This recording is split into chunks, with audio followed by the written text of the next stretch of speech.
a playlist original. We estimate you have 30 days left. There ain't nothing out there can kill Ron Woodroof in 30 days.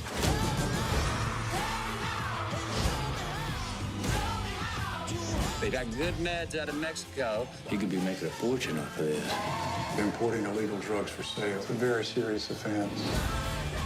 You treating these people? Oh, they're treating themselves. Can you prove these are patients? Can you prove enough? I got one life. I want it to mean something. Dallas Buyers Club, rated R. All right, hello everyone, and welcome to another episode of Back to the Blockbuster with your hosts, KS and Jackson. Recording today, Monday, November 20th. It's Thanksgiving week for us that live in the States. Right. Not so much for you in no, Canada. already happened, right? Or something. Yeah, exactly. It's a wonderful time. It feels. I always wonder why it's so different between the two countries. I'm sure there's an easy historical explanation somewhere in there, but I've never bothered to look it up. But me either. Yeah, it's a great time of year though, and that means Black Friday is definitely the same for us as it is for you guys. We don't have that. A different Canadian Black Friday, so I've been scouring Amazon the last couple of days. Don't know about you, but. What are you looking for? Are you looking for like just anything in particular, or like movies? Just to see what's out there. No, not necessarily movies. I'm more in like the Christmas shopping mode right now, and anything that catches my eye. I don't really need anything for myself, but I'm a compulsive shopper at best. So Same here. Just in that, I'm trying to get a little bit ahead of myself and not leave all my Christmas shopping for like the last couple weeks of December. So this is progress for myself and American Black Friday helps. Man. Every year I say I'm not going to do it last minute. And I always do the last minute. Yeah. I've been trying to adapt. So even this year, I was talking to my brother about it. I was like, hey, like, let me know what you like might want so I can like try to look for stuff and get it early. And then saying the same thing to like my mom, my stepdad, like anyone that I'm like interested in buying gifts for. Like in my mind, I'm like, yes, I want to prepare and do this early. And then I have the best intentions of doing it. Yes. Expectation versus reality, right? Yeah. You know, sometimes I like the hustle and bustle of like, oh, there's only like a few days left. Like, and now you can just get it all get done. more motivated that way, I find, for sure. And I know like a lot of the stuff I do buy is online. So you actually do have to get some of that stuff within a certain time if you want it here on time. Right. And there's nothing worse than like going to the malls last minute. Because it's a zoo. Even with the rise of like online shopping, like the mall is still a zoo. Brick and mortar still has its place in retail for sure, and I'm sure it will for a long time. Even small town East Coast Canada malls get very hectic at this time of year. I couldn't imagine like bigger Californian size malls with your population you're dealing with out there. It would be traumatic to try and navigate. It's like overwhelming. On the note of movies, you brought up shopping for movies. Do you find that there's like deals for that sort of thing on Black Friday online? I've never There's a lot of like 4K like they slash like the prices on that a lot. It helps a lot that I should look into that. I follow a few people on like actually Jeff from Films at Home that before you came on the show, like I remember his episode. I remember the episode with him, and I actually signed up for his newsletter, and his newsletter sends out like whenever there are deals on Blu-rays or 4K releases. So like you have like a kind of blueprint of like what'll be on sale that day. Okay. And, first of all, let me stop you right there. I got to get what is that newsletter called? Because I am subscribing to that. Oh yeah. I will send it to you. Please do. Yes. That would be fantastic. I didn't know that he had one. It's really cool. And even if you can't use him, like sometimes I just go on like Blu-ray.com because the deals are like at the top of the site. They'll have like, and it usually connects you to Amazon for the most part. Yes, the titan of all online retail. Like, and then some of this have started a lot early. Like I got Speed on 4K for $7.99 the other day because it was just popped up on my feed. You got a $8 4K? Yeah, and then I don't know if it's still on sale because I already had it, but I saw it. Wolf of Wall Street was $5.99 for 4K, and dude, I already owned it. But I was like, oh well. So like you're getting prices like that. I also saw. Insane. Like I already have the Harry Potter movies, but they're selling like the Blu-ray collection for like $25, which is a great deal for that many movies. So yeah, you can get lucky sometimes and get some really cheap stuff. Yeah, clearly, like these are like the only time I've ever come close to like finding a 4K or like pristine Blu-ray copy for as little as this is at this little what do you call it, sort of like a market, like an outdoor market that comes to like a smaller town in New Brunswick once a year. every summer, and I got the House of the Dragon first season 4K for $10 there, which was awesome. It wasn't even opened yet. It was great, but that is not something you find every day, so that's great. But actually, I wanted to pivot there, just something mention of Jeff there. I would love to have him on again soon, because like the topic of like physical media and its longevity has kind of been something that I've seen talked about in like the stratosphere the last couple of weeks, and just sort of there's just I guess the jeopardy that it finds itself in, I thought would be a good talking point for those that, because obviously you and I are big physical media collectors, you even more so than myself. But Chris Stuckman, I watched a video of his recently where he mentioned even some like streaming online original movies, like Netflix originals that have been pulled from Netflix that haven't had a physical media release are like now inaccessible to people that love it. And that has a whole other implications for the artists who put their time and effort on those movies. But the one that he mentioned in particular was Mike Flanagan's Hush from, I think, 2013. I didn't even realize isn't on Netflix anymore. Fantastic movie. And I didn't even know that. Yeah. I've been going back about like thinking about like, oh, I should revisit that because I haven't watched it in so long. So now, and it's not there. Wow. You can't even get it. I mean, that's not to say it'll never go back on Netflix, but that is sort of an alarming, I guess, like possibility for the movies that we know and love to not be able to access them is a very slippery slope. Well, I agree. It'd be good to have him on again as a good bookend to that first conversation, because it was that, I think that first episode with him was a lot about how he got started and like the kind of creating a career on like YouTube and all that stuff, and like and how that steadily built. And we did talk a lot about physical media, but it's definitely in a different kind of conversation now, where Best Buy probably after this last holiday season is not going to have. I thought just in stores, but they're even selling. They might not even have them on like online on their site anymore. I'm glad you brought that up. I meant to mention that too. So that would be a good kind of bookend to that first conversation from last year to see how he feels about it now, and if I kind of like it was so weird because like during that news drop about Best Buy. That same day, I forgot what movies that they announced for 4K, but it was like a good day where they were announcing like a lot of cool new stuff that was coming out, and then just older titles that were also getting the 4K treatment. So there was this weird kind of like, oh, they're getting rid of it because they think it's a dying kind of breed. And then this other news is like, no, this seems like it's better than ever. Like all these releases are coming out. So interesting. I don't know where the disconnect is. But I'm kind of left, other than online, like who would be your like go-to location for like 4Ks and stuff like that? Because like Best Buy would come top of mind for me. That's generally where I've gotten all the 4Ks that I own, or Walmart. So it would be Best Buy, man. And then sometimes Target sometimes has a section, but that's gotten smaller and smaller. And we don't even have that in Canada. Walmart. Oh, guys, you don't have Target? We had one briefly in my hometown, and it lasted like a couple of years, and then I think all the Canada locations shuttered the doors. Yeah. Target is like one of those things that is like you go in wanting to just buy like, all right, I need one thing. And then suddenly you're at the register and it's like $250 later. It did not do well in Canada. I don't know how, but that's our Costco. But Costco has everything too. That's Costco's big. Yeah, big here too. Yeah. That's another place that my parents can just get lost in. Like my mom will tell me stories about going to Costco with my stepdad. And she's like, I feel like he goes there just to hang out. I could. He might. It is kind of a dad store a little bit in some regard. I don't think they have a movie like sort of display or anything like that, like physical media there. I know they used to. I don't know if they do anymore, but I know they used to. And decently priced. But yeah, we used to have like Fry's Electronics here that had like a lot of movies, but then that closed. You have to go sometimes to like in Hollywood. You got to kind of go to like smaller, like kind of mom and pop, almost like they'll be like record stores, but they also have Blu-rays and all that stuff too. A couple of those here too, which have awesome Criterion versions and stuff like rare. Yeah. Sometimes you can find stuff that you can't like. Oh, I can't find this anywhere, and you'll walk in there and it's just sitting there. Like I got my Skinamarink like Miracle. Yeah, my Skinamarink DVD came from like a mom and pop record store, which is great. Shout out to Backstreet Records in Fredericton, New Brunswick. I was so happy when I found that. And they have a really great selection of Criterions there too. But definitely surprising news out of Best Buy. And that is coming, is that like first quarter 2024? They said they're stopping that? Yeah. So we got about a month left.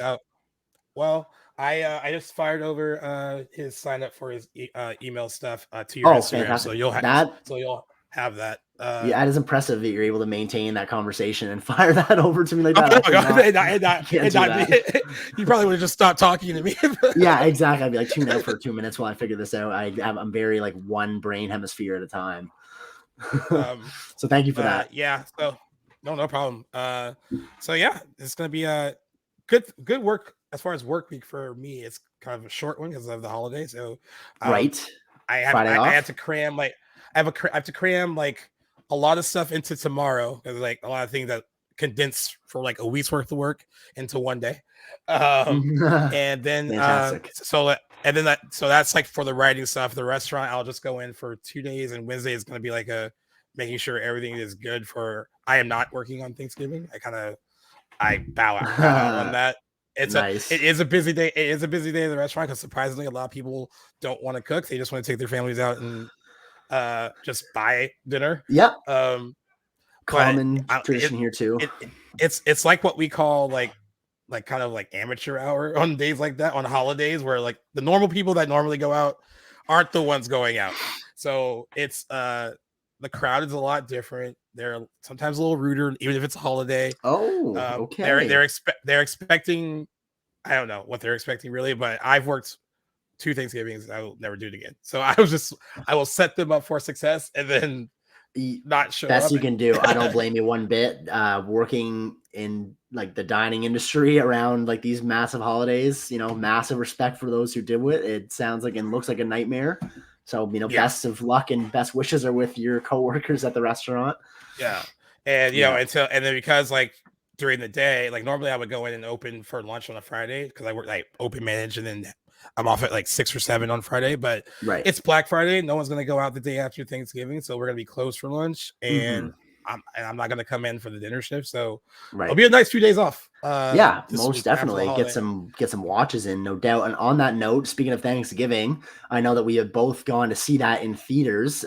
Curious about your thoughts on that, if it lived up to expectations or if you even had them to begin with. What did you think about Eli Roth's newest venture? Well, funny thing for like in regards to you, I didn't even know that you were going to go see it. Like you, I tried to post it. I saw. Yeah. And but yeah, I'm excited that you went because like this now we can actually talk about a movie in theaters that we both saw. Yes, definitely. I was looking forward to that too. And just on that note about I had every intention to post it. I was going to post it on our story, but my theater here in Fredericton is under massive renovations right now, and they've done a lot of good work, but they're not at the stage yet where they have like the posters outside of the respective theater. I think our place has like 10 screens, so I couldn't take a picture of the poster, so I didn't have anything to post. But yes, did see it in theaters and really liked it. I really enjoyed it too, and for a lot of people, like we talked about it before. For a lot of horror fans, this has been like a thing that we really wanted since 2007 when that fake trailer was attached to Grindhouse, and I guess it's an example of like good things come to those who wait. Because I actually thought with those, even though like, hey, it doesn't have the same look as like the fake trailer, it definitely toned down on because there's a lot of nudity in the fake trailer. It's more, even though there are some gruesome kills in this, there was some stuff in the trailer in the fake trailer that hinted at something more than that. I know like some fans were like, oh, we wish that he wouldn't have shied away from that, but I think it would have been harder to kind of make a full retro style movie the way he made the fake trailer. Completely agree. Don't think that style would have really resonated with a lot of people, and even in the way that he's made it, it's still been a sort of a quieter gainer, like financially. I think you get even less money if you made it like in the Grindhouse fashion. So completely agree with you there, although I'm all for that. I think it would have been sweet, but don't blame him. On the note of the fake trailer, I had only seen that for the very first time before I went and saw Thanksgiving in theaters. I had never seen any of the Grindhouse trailers. Oh, so you had like a fresh, fresh perspective on it. I went right from that screen to the big screen and seeing the movie. And let me just tell you that very few scenes have prompted, at least in a trailer, have prompted such a sense of shock in me than that trampoline scene. Oh, the trampoline! Oh my god! Hey, those who know will know. Hey, what were your thoughts when it looked like they were going to do that in the actual like? movie. So I went to like, see it with Cam. He was down for the weekend, and we both had the idea to watch the Grindhouse trailer before we went and saw the real movie. And we both jumped like at that scene in the trailer. And then when I can't remember how it's introduced, but we get this shot of the trampoline. I think someone's walking into the gym, and we see the trampoline. We instantly know. We both nudge each other with our elbows. We were like, "Is this actually going to happen? Is he going that route?" Kind of glad he didn't, because that was bad. Oh my god! Yeah, I mean, it was one of those things too where you could tell, like when I saw it Thursday night, and like the light kind of shined on the trampoline, and there were like more than a few people that reacted because they knew they're like, oh god, like. So I was like, that's what also made me curious. Like during my screening, I was like, I wonder how many people in this movie theater are familiar with the fake trailer, and then how many people are just like, oh, this is just another horror movie that's come out on a random weekend. So great poll. So there was like two kind of separate audience, I thought, but it was cool that a few people reacted like, oh, they knew what might be coming. And of course that scene played out very differently, but it's still works good. For what. Yeah, I liked it. Yeah, because I wasn't expecting, first of all, for that dude to go the way that he went, because I was just paying attention to the trampoline stuff. I was like, oh, this is what's gonna happen, and then that guy just like gets owled. Yeah. But I actually thought, I agree with you. He couldn't have possibly. I mean, he could have if he wanted to make the movie the way he really wanted to and copied the trailer exactly and had that look and style. But I think it would have alienated some of the audience, and they would have been like, oh, this is like very, very niche horror, and like maybe they wouldn't have like exactly the word I would use, niche, exactly, and just sort of limit yourself there. But this is and I said this to someone else over the weekend, and they told me this was faint praise. I'm not saying this is faint praise. I think this is the best thing that he's done since Hostel, and I know his track agree. After Hostel has been like all over the place, so that's why they were like, well, that's kind of faint. That's not too hard because he hasn't really done a lot of good stuff since Hostel. But it's his best reviewed movie of his career. It's like an 84% on Rotten Tomatoes. So okay, I don't really lie. So good for him, and he actually did make what I thought was a true love letter to like 80s slasher movies. It felt very much more like an 80s than 90s. I know maybe you can see a little bit of both in it, but mostly 80s slasher films. I see a lot of 80s in there. Yeah. Kept you guessing through the end. I like that he put multiple sort of like characters red in there. Red herrings, exactly the term. To keep you guessing throughout the way. Didn't really have my mind made up by the time the reveal happens, but it wasn't who I thought. So I appreciated kind of getting bamboozled in mostly a believable way. Thought the opening Black Friday sequence was actually quite good too. The massacre there at the store. Also and greatly accurate and I think Black Friday now isn't as crowd heavy as it used to be, especially because like online shopping has become such a bigger deal, and now you can get a lot of those same Black Friday deals online, or you also have Cyber Monday. There's like all these other ways to like get deals now, but there was a period where people would go to whatever, like the mall or ever like the store, kind of like that kind of felt like a Walmart type store basically. People would go like right after they were done eating on Thanksgiving and wait in line for hours to be like the first people there to like get like $150 TV or something, like to be the first like grab it off the shelf and like and they get rude. I did it once just to be like, oh, let's see what it's like. I've never done it. And it'd be hype. We made some friends in line, but once those doors open, they are not your friends anymore. No, it's a free for all, right? And some people get really rude, and like I think you probably see on the news. Sometimes they can get kind of violent on days like that. Oh, there's been like shootings and stuff at these things, right? Like crazy. Yeah. So that scene, I cracked up with how just accurate it was. I mean, but then also how wonderfully over the top it got. Yes. When because Gina Gershon. By the way, these are going to be kind of a spoiler discussion. That is who that was. Thank you for connecting that dot for me. I was wondering where I recognized her the whole time. Anyway, so it's not like she's like a huge A-list name, but people know who she is. So I was, having a name like her, I thought she'd be in the movie like for a long time. And the way she goes is like very graphic and like whoa, shocking. And the whole scene turns into like this melee of violence and gore, and it's really great and wonderfully executed. And it was a good setup to kind of see like some of what would happen a year later and why things are going the way they're going and why this person might be hunting them down now, possible revenge and all that stuff. So I thought it was a good opening and a good setup for the rest of the movie. I thought the cast was pretty good. I thought I didn't recognize any of them other than Patrick Dempsey. I finally, no, I mean, Addison Rae, I know who she is. She was one of the girls in the movie. She was fine. I gotta say, I was pleasantly surprised, I guess, where she didn't annoy the absolute shit out of me. I thought that was good in my, but for all what I expected. What I will say, perfectly serviceable horror movie acting. So that I mean, and I don't mean this as like an insult. I thought she came in, did the work, and like wasn't awful, and like she didn't distract me. You know how like sometimes when it is a personality like her, where it's like, oh, she's not like an actress. I feel the same way. Like I've been watching just out of morbid curiosity, watching the latest season of American Horror Story, and Kim Kardashian is on this latest season of it.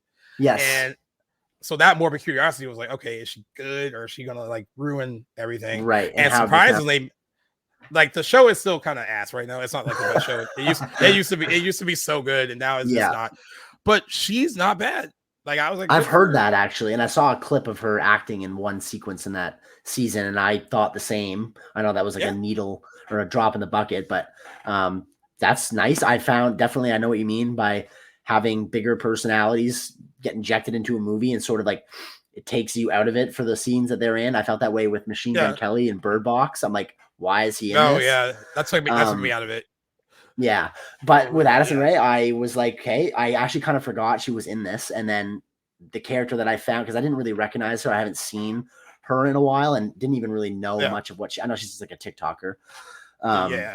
But the fact that I wasn't like, oh my God, this is Addison Rae, and I can't wait till she's off the screen was a positive. And I thought she was perfectly competent in what she had to do.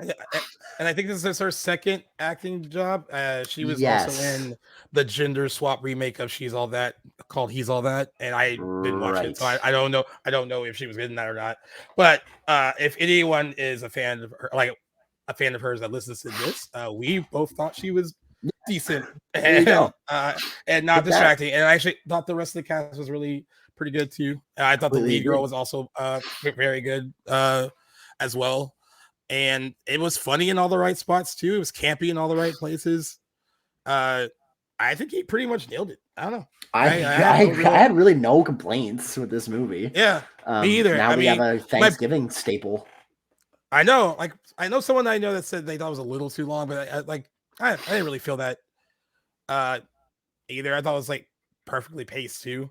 Now, I mean, like you said, we now have a Thanksgiving horror movie now that you can actually add to your Thanksgiving viewing every year. Totally. It feels like one of those movies that's destined to become like a cult classic. Like it'll make a little bit of its money in theaters, and like it'll probably do well because it didn't cost a lot to make. But I think once you can watch it at home, and I think that's when it'll become like a bigger deal with the fan base. So good job for him. And it's been a while since he's made something really good. So I was really excited that when there's that much time. I mean, it's been 16 years since Grindhouse came out, and this trailer has been the talk of that movie for like a long time, where people really wanted that movie. And I was so worried that it was going to be more of like internet hype and chatter rather than it being good. Like that happened with Snakes on a Plane back in the day, where that movie's hype was stronger than the actual movie itself, where the movie itself was just kind of like whatever. But this actually I think lived up to those expectations. And I agree. I liked it. I was pleasantly surprised. I will be picking that up on Blu-ray when I see it. I thought I'll probably watch it next year, honestly. Yeah, I will too. No notes from us, guys. It was really good. You should go see it. That's right. Definitely. If you're a horror slasher or Eli Roth fan, then I really think this will deliver for you. Or even if not, even if it's your first time, if you're not really sure of his style as a director, it'd be a good movie to start on, because it doesn't feel like his like magnum opus necessarily. Right. But definitely a really well-made Eli Roth horror movie, and just a horror movie in general. So if you're not quite done with spooky season, then I think this comes recommended from both of us.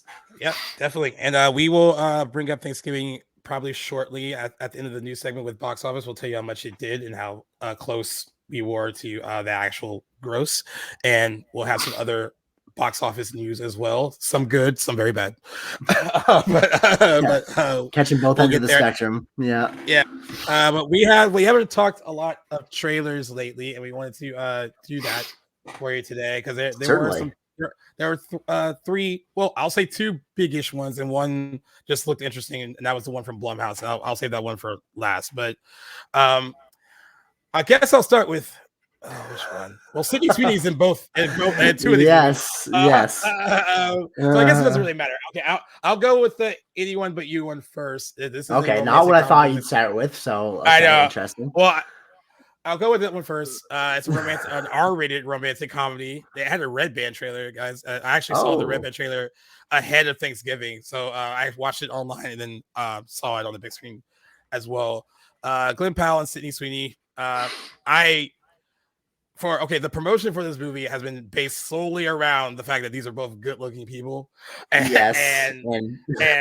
the build-up to promoting this movie has actually started rumors that they were actually like sleeping with each other, even though Sydney Sweeney is engaged, and at the time Glenn Powell had a girlfriend. They have since broken up, but Sydney Sweeney is still with her fiance, as far as I know.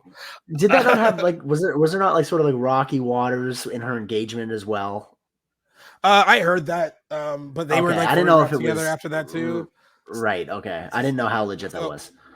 So, but they're like leaning into that in the marketing, and they're doing a great job with the marketing. I mean, someone actually took screen grabs of I forgot what festival it was, but they were like promoting it, it's actually the trade one in Vegas where they showed like footage in the trailer, and it's to get people interested in like the potential releases that are coming out later in the year. And someone that took screen grabs of them on the red carpet where they're basically like, I want someone to look at me as like lovingly as Sydney Sweeney is looking at Glenn Powell. Like there was like stuff like that. Yes. But all I could gather from there was a teaser trailer that came out when we were doing Tales of Horror. It wasn't long enough to even discuss then. I remember. And even with this new trailer, I still think the movie is just built around these are two hot people, and that's all you really need to see the movie for. Right. I honestly don't know how I felt about the movie after I watched the trailer. Okay. Like a lot of it feels like very like okay, everyone is wanting this movie to be successful because R-rated romantic comedies don't really hit. That's right. You see at in the movie theaters anymore. They usually go to streaming now at this point. We had like a good example of it over the summer with No Hard Feelings that did pretty well with Jennifer Lawrence. But I was like going to say, Diamond does it now. Year. That's rare. Yeah. Right. So I actually do want it to do well, but there is something about it that just feels very like forced and like almost like it's like snippets of other better romantic comedies sewn together. At least like for what I gathered from the trailer. For sure. What did you think of the performances in the 2.5 minutes that we got? So I like her on Euphoria. I think she's solid on that show. There was nothing in the new trailer that gave me the impression that she has grand comedic timing or anything like that. But I thought he was good. You have a great way of putting things. Very nice and very articulate. And I appreciate that because I wanted you to answer this first and you completely wrapped up exactly how I would have tried to convey that. So, okay, what's the other end of the spectrum? But you're like, oh, she's awful. Well, I was gonna say like, and I'm glad you pointed out Euphoria because although I haven't seen the show, the clips of which they're plentiful that I've seen Sydney Sweeney act in that show, I have admittedly thought she was really good, playing the character that she is in that show. So I have no doubts that, in the right role, she is a competent actress. I thought Glenn Powell was acting circles around her in this trailer. But I agree. And like I know we'll talk about it in a moment. I don't think she's really given enough in the Madam Web trailer to really ascertain anything differently.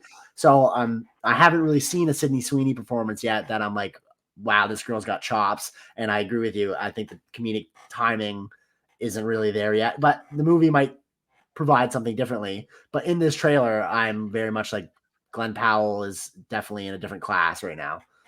Yeah, I couldn't tell if it's just like the character. There's something about her delivery that felt like a little low energy compared to low energy his is higher like energy.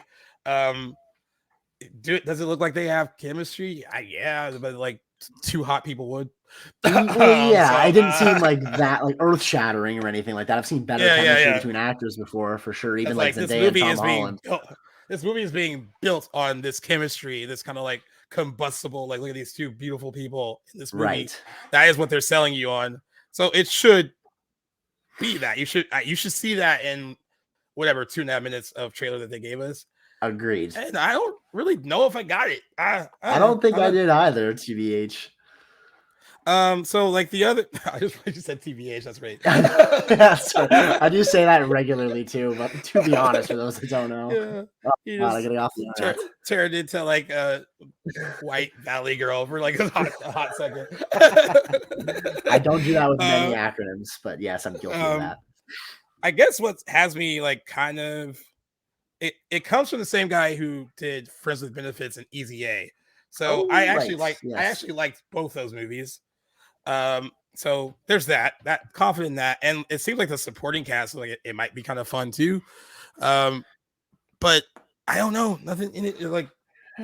I guess it remains to be seen. Like, this would be something I'd probably like go out to see with a girlfriend or something, but I don't know that I would go out of my way to see it like with the buddies or anything, but I would probably give it a chance. I'd love to first, if we do both see it, to maybe chat about it later. When is it coming in theaters? Did you catch the release? It comes out on December 22nd. So that is a good time to release something like that. That holiday stretch box office could be like better than usual, you know, because people are off and kids are out of school. A lot of people are going to movies. Not saying that kids are going to go see this, but a lot of free time during that time. So it could do well based solely on that. And of course, you know, we'll know more when like early reviews come out and all that.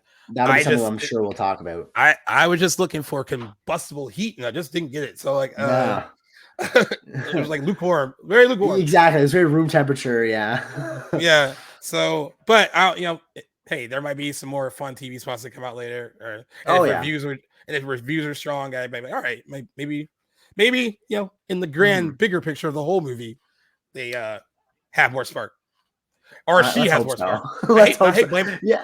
Well, it doesn't have to necessarily come across as blame, but like, you know, objective reporting. You saw what you saw and you feel how you feel, and that's not. And animosity I said it as nicely as I could. Like, yes, you did. I think she thinks she's talented. Now, my buddy David, who was on with us briefly for the Halloween 4 episode, does not understand how she's as sought after as she is. And he thinks it's based solely on the fact that she's just a gorgeous, beautiful girl, right? And I'm sure that helps. And that she hasn't really, you know, beyond Euphoria, shown that why did she deserve all of these kind of like. She has a lot of upcoming projects. She's in demand right now for sure. Yeah. I mean, as far as that cast, the Euphoria cast go, I would say Zendaya, of course, and for being in demand. And then I don't know, it's a toss up between Sydney Sweeney and Jacob Elordi. They're both kind of on the come in up. Demand. Yeah. But, I can't wait for him in Saltburn. Honestly, really excited for that and what he delivers. And what else is he coming out in that's big? He's in Priscilla. Priscilla, yeah, exactly. Yeah, of course. So like she's in demand. Like there was a period where I would like go online and she was booking another job. I was like, all right, cool. Yeah, good for her. I will save my official judgment for Sydney Sweeney until I see more of her work. But I have enjoyed, I guess, not having any context, but like I at least think she's good in what I've seen of her in Euphoria, but I can't really. I guess this trailer wouldn't sell me on her, on like me casting her in my movie or something if I were in that position. But that, you know, her talent, I'm sure, remains to be seen too for myself. But what did you think of the Madam Web trailer? It's all 3 minutes of glory of it. I don't know. I don't know if you saw when I put it on my story when I did the full like. Oh, if I did, I forgot. But like, I think I voted no. yeah. Go ahead. But at the top of that, I wrote, "There's something about this movie feels like it's very like early 2000s comic book superhero movie." That's like the vibe I got from it, and I did not mean that in a good way because there's some really bad early 2000s comic book movies, and that's what it looks like. And I will say, I think the kind of girl power team camaraderie thing looks cool. I think they sold that pretty well. Mm-hmm. And I like Dakota Johnson. I like Dakota Johnson too, but not in this. I struggled to find And I guess ultimately did not find a single line of dialogue that I thought she delivered in any sort of way that could be mistaken as human or emotive. I gotta find the line that everyone keeps making fun of online. The spiders in the Amazon. Yeah, Yes. yeah. There you go. My Yeah. God. And Rarely do you see such an exposition dump like that in the middle of a trailer. And that was like wordy line that just they shouldn't even put it in the trailer. Ultimately, the takeaway is it has had an absolutely very overwhelmingly negative response on the internet, at least. Almost unanimously, I would say.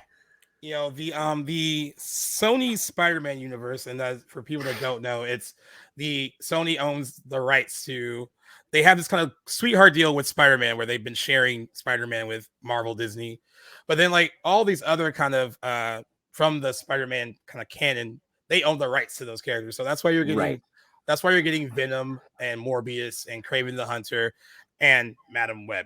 No one ever. I can't think of anyone that's been dying for a Madam Web movie. No one at all. No. But they want to kind of milk their catalog of like characters that they have, but other than like the Spider-Verse stuff, the animated stuff, which has been very good. Right, that's a different level. I haven't been impressed at all with the live action Sony Spider-Man. I don't think we've talked about this before, so glad to hear your thoughts on that. Nor have I. Particularly, like I think the best rated one would be like the first Venom, which I think I enjoyed when I'd seen it, but I have like lost a lot of like faith in as time's gone on. I've kind of like looked back at that like poorly, and that's been like the best outing so far for the most part of the ones I've seen.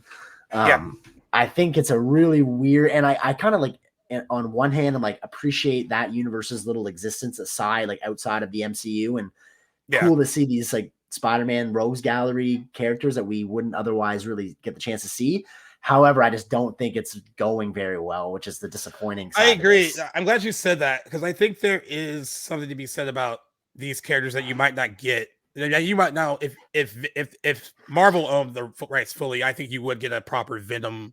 I agree. Maybe. But like with the rest of these characters, like, you know, Kraven's Last Hunt is like one of the best like comic book stories I think written. It's so well done, and I think using that character could work in the movie. But I don't think Sony is properly utilized. I mean, I think they're just more about the name recognition and then build some kind of story around that, and not really dive deep into like the comic book origins. Just kind of give like almost like a Reader's Digest version of the comic origins, and then hope for the best.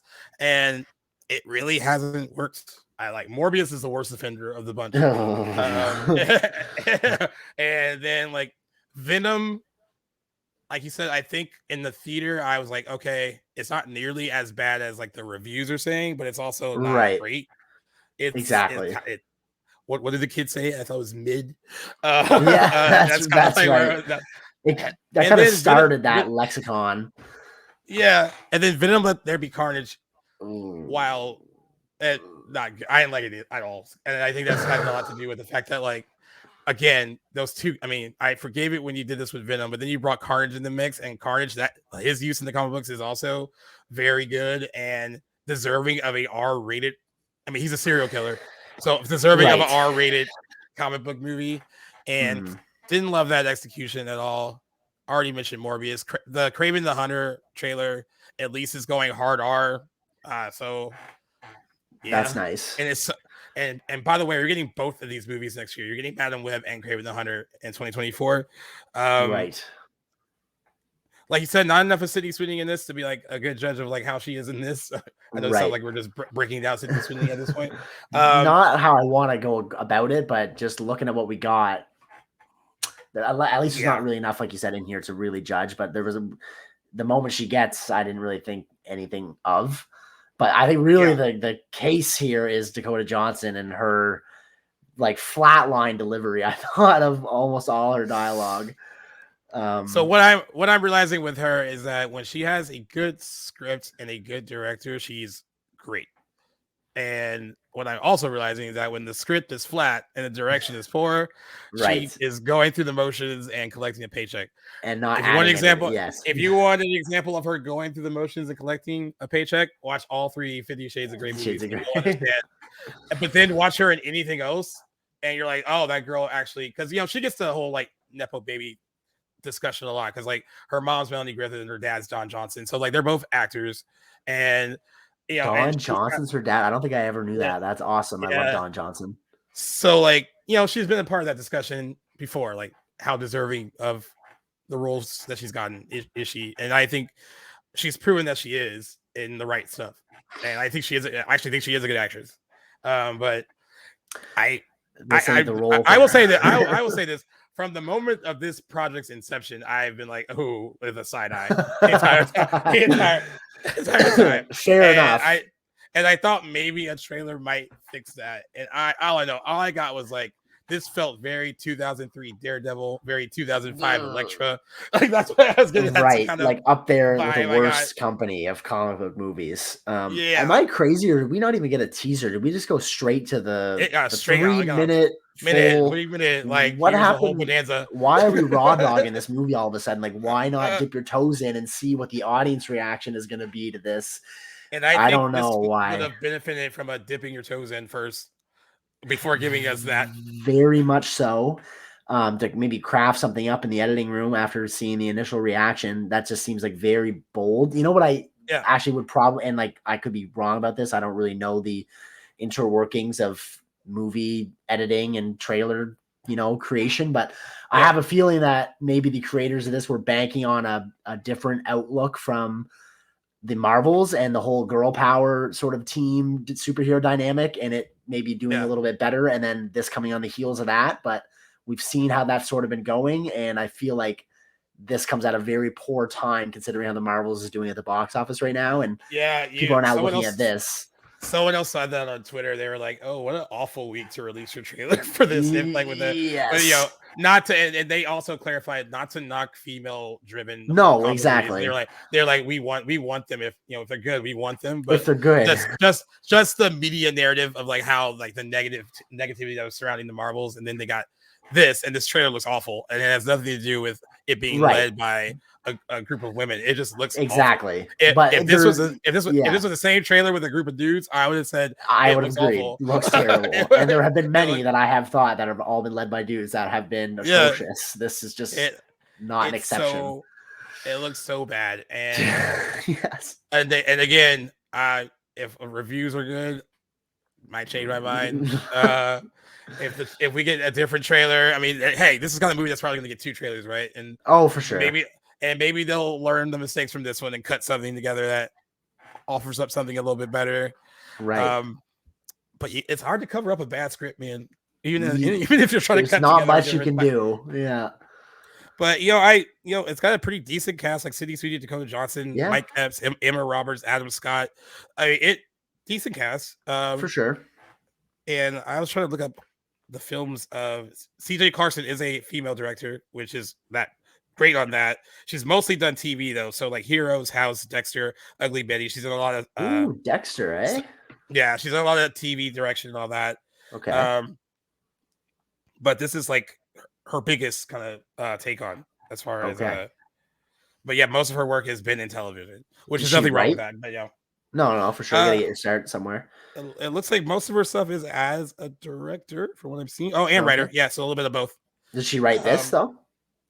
She co-wrote it. Yes. Co-wrote. Okay. Well. Oh wait, actually, this is always a bad sign. There's 4 screenwriters on this project. Too many cooks in the kitchen. I mean, am I surprised at that? I always get nervous when there's like 5 screenwriters attached to a project. Like, oh. But with her involvement as a director, at least writing that is a good sign. It's not necessarily going to change anything if this movie ends up just being, crappy. But it's usually good to see the director with a writing credit.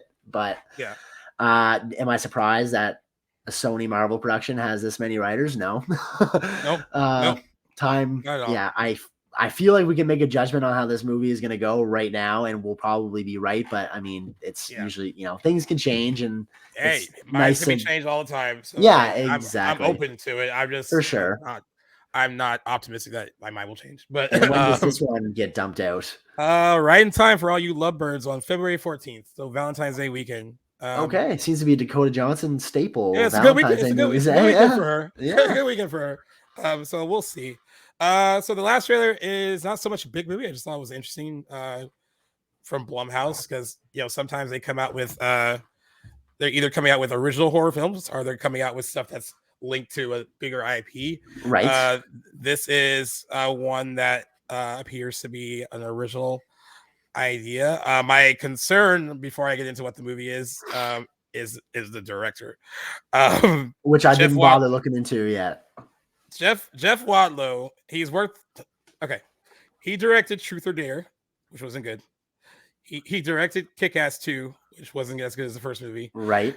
And he also did the Fantasy Island reboot that was done as a horror film. So, oh boy, to me, that's 3 not so great projects in a row. But this new one is called Imaginary. And I actually thought the trailer was pretty decent. I thought the trailer was decent too. Like Blumhouse has had 2 really good trailers. I don't know if you've seen the teaser for Night Swim, but that teaser trailer is pretty creepy. Yes, really short and sweet too, and not long. And I love that it was like just enough to be like, oh, I'm interested in what that might be. This one was longer than like a normal trailer, but like normal teaser trailer. But I thought it did a decent job of setting up what the creep factor is going to be. And for sure. What did you think of it? I liked it for the most part. I think I wrote my notes here. I liked 80% of it, maybe 85. I can really see this movie going either way. And on one hand, I think it could be like a nice original feature, a different sort of horror movie that we, sort of straying from the typical.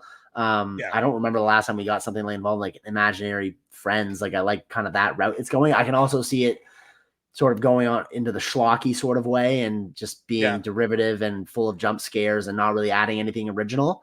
I think I am cautiously optimistic about where this one's going. If I were to penalize the trailer, I would say take away one of those like reveals. We don't really get a full creature or monster reveal, but we do get a little glimpse of something in there that I think we could have like done some shadow thing going on. I think that looks awesome, but I don't want to see it in the trailer. I want to see it in the theater. And so that is something I'm very, critical of in trailers, but I get, they got to build the hype. I think the movie the trailer did a good enough job without that reveal that it's still creepy enough and shows enough. And, ambiguity is a good thing. I know we're looking at this clearly, like the picture we're looking at in this trailer and on the poster is this imaginary bear, or not imaginary, but the bear that it's sort of this conduit for whatever's possessing this family or whatever. But we don't always need to see it in the trailer. And I think that's where I would take away some points for it. Overall, though, I think it looks pretty interesting. I would go catch this depending on when is this a January release? It's it looks like it might be, but it's not. It looks like okay. kind of It's March, isn't it? March 8th, 2024. Yes, it does give off like January horror because horror films do pretty well in January. Well, they have now. Historically, that was dumping ground, but I think that was dumping. Changed. January and September used to be the dumping grounds for like a lot of really bad movies, and that it changed that for September. That was a hit in September, and then we've had a few in January that have done pretty well. So, I do like the bear's name. Is it Chauncey? Is that the that's right. I forgot how to name. So I do like the tagline where it says "Meet Chauncey. He's not imaginary and he's not your friend," which I think kind of sells it pretty decently. Yeah. I did love the ending though. That I guess that has a thing with the bear under the sheet and it's like moving. Yes. I thought that was pretty cool. Not a trailer to like spend a whole lot of time on, but I thought it was like a pretty good. And it's interesting too that Blumhouse is in their trailers now. I think I guess Megan is their hit to mention. For sure. Every time, for the producers that brought you Megan, they've been using that a lot. For trailers lately. So that was a hit this year. Oh, speaking of a January. January that's actually what came to mind when we were talking about that 30 seconds ago. I was thinking of Megan, which oddly enough, it's weird to think about, but that movie is like almost a year old. I know. Isn't that gross? Where did the fucking year go? I don't know. 2023, they just get quicker. They go by faster. But it looks interesting enough. I'll down to see it. And for sure. Come March. Yeah. And then I guess the one thing I mentioned to you offline that I just want to throw in really quick. Yes. Was the stuff about the Jason Bourne which I have no idea what you're talking about. So lay it on me. So I just saw this right when I brought you onto the stage for this into the recording studio, if you will. It says a new Jason Bourne film is in the works at Universal with All Quiet on the Western Front's Edward Berger in talks to direct. Oh, no way.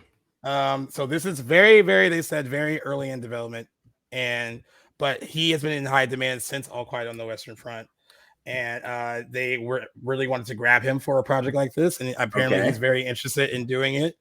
If the deal closes, he'll be the only attachment at this time because there's no writers or actors attached.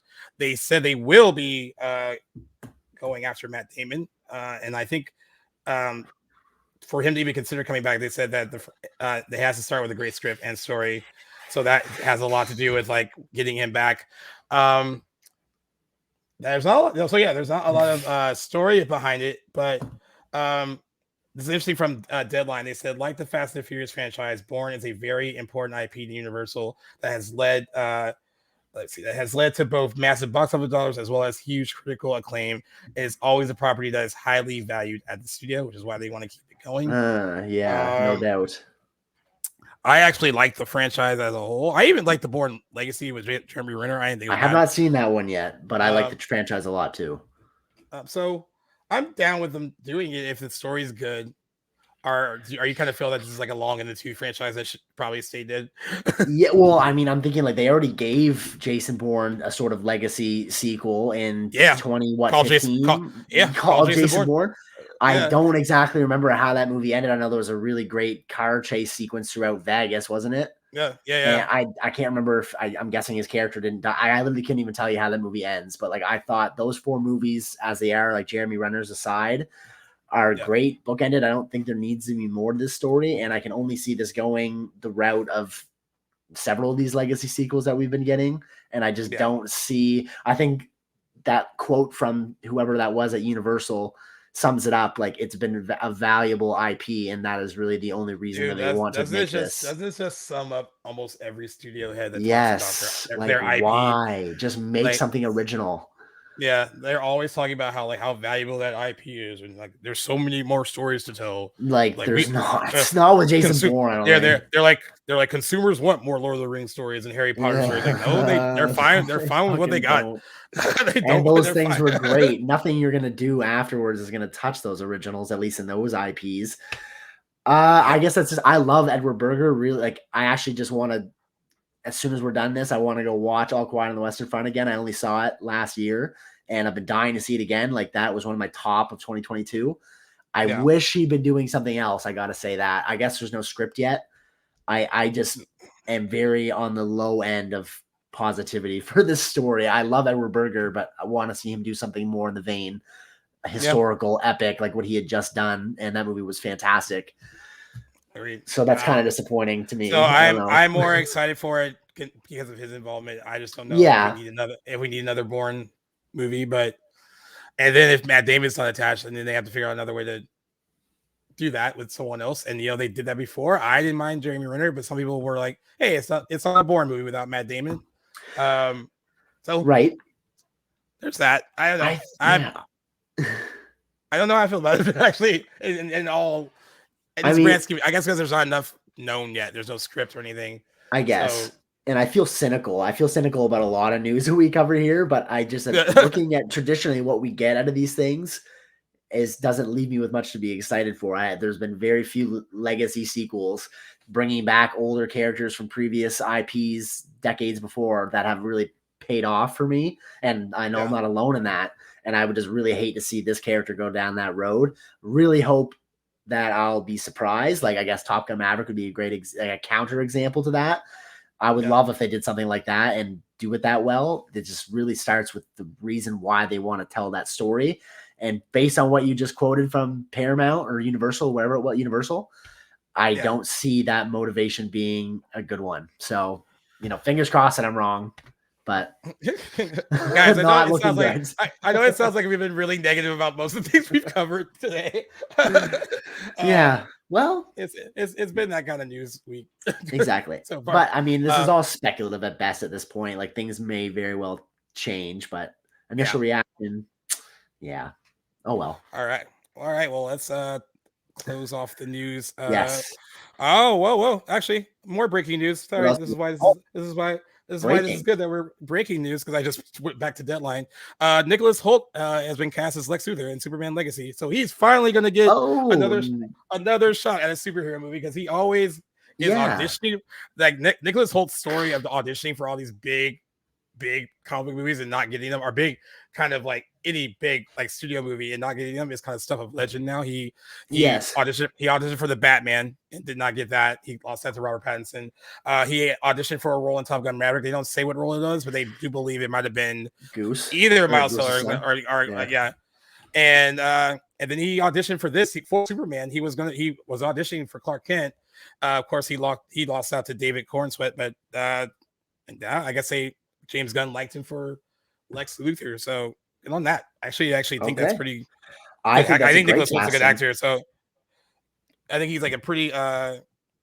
They said they've been like kind of holding on to this news and wanted to wait till the SAG strike was over to reveal it. So nice. Well, good for you, awesome. I think he's great. And is he's also cast in Robert Eggers' Nosferatu, right? Is he? Yeah, he's Jonathan Harker. So. Yeah, which is the first image from the set released today. That shot I saw that too. Rose Depp. Oh my god, that is everything I wanted out of that movie as that early promo. I think that shot looks awesome. I'm very, very excited for that. I think we get that next year too. Yep. Yeah, agreed. So Nicholas Hoult actually will follow in the line of Lex Luthor's Gene Hackman, who played him in the original Superman movie with Christopher Reeve. Kevin Spacey also played him in Superman Returns. Jesse Eisenberg played him, of course, in the Snyderverse Superman movies.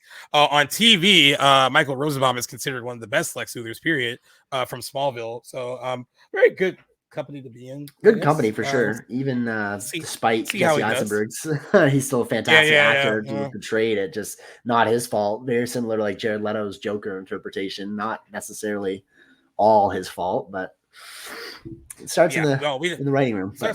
Yeah, so we weren't. That wasn't a planned story. I just saw that pop up. That's great though. Nicholas Hoult. Hats off. I thought it'd be pretty good. In terms of box office, before we talk about Thanksgiving, Hunger Games, Dallas Buyers Club. Yeah. Before box office. Fuck. Sorry. Ignore me. You're totally right. No.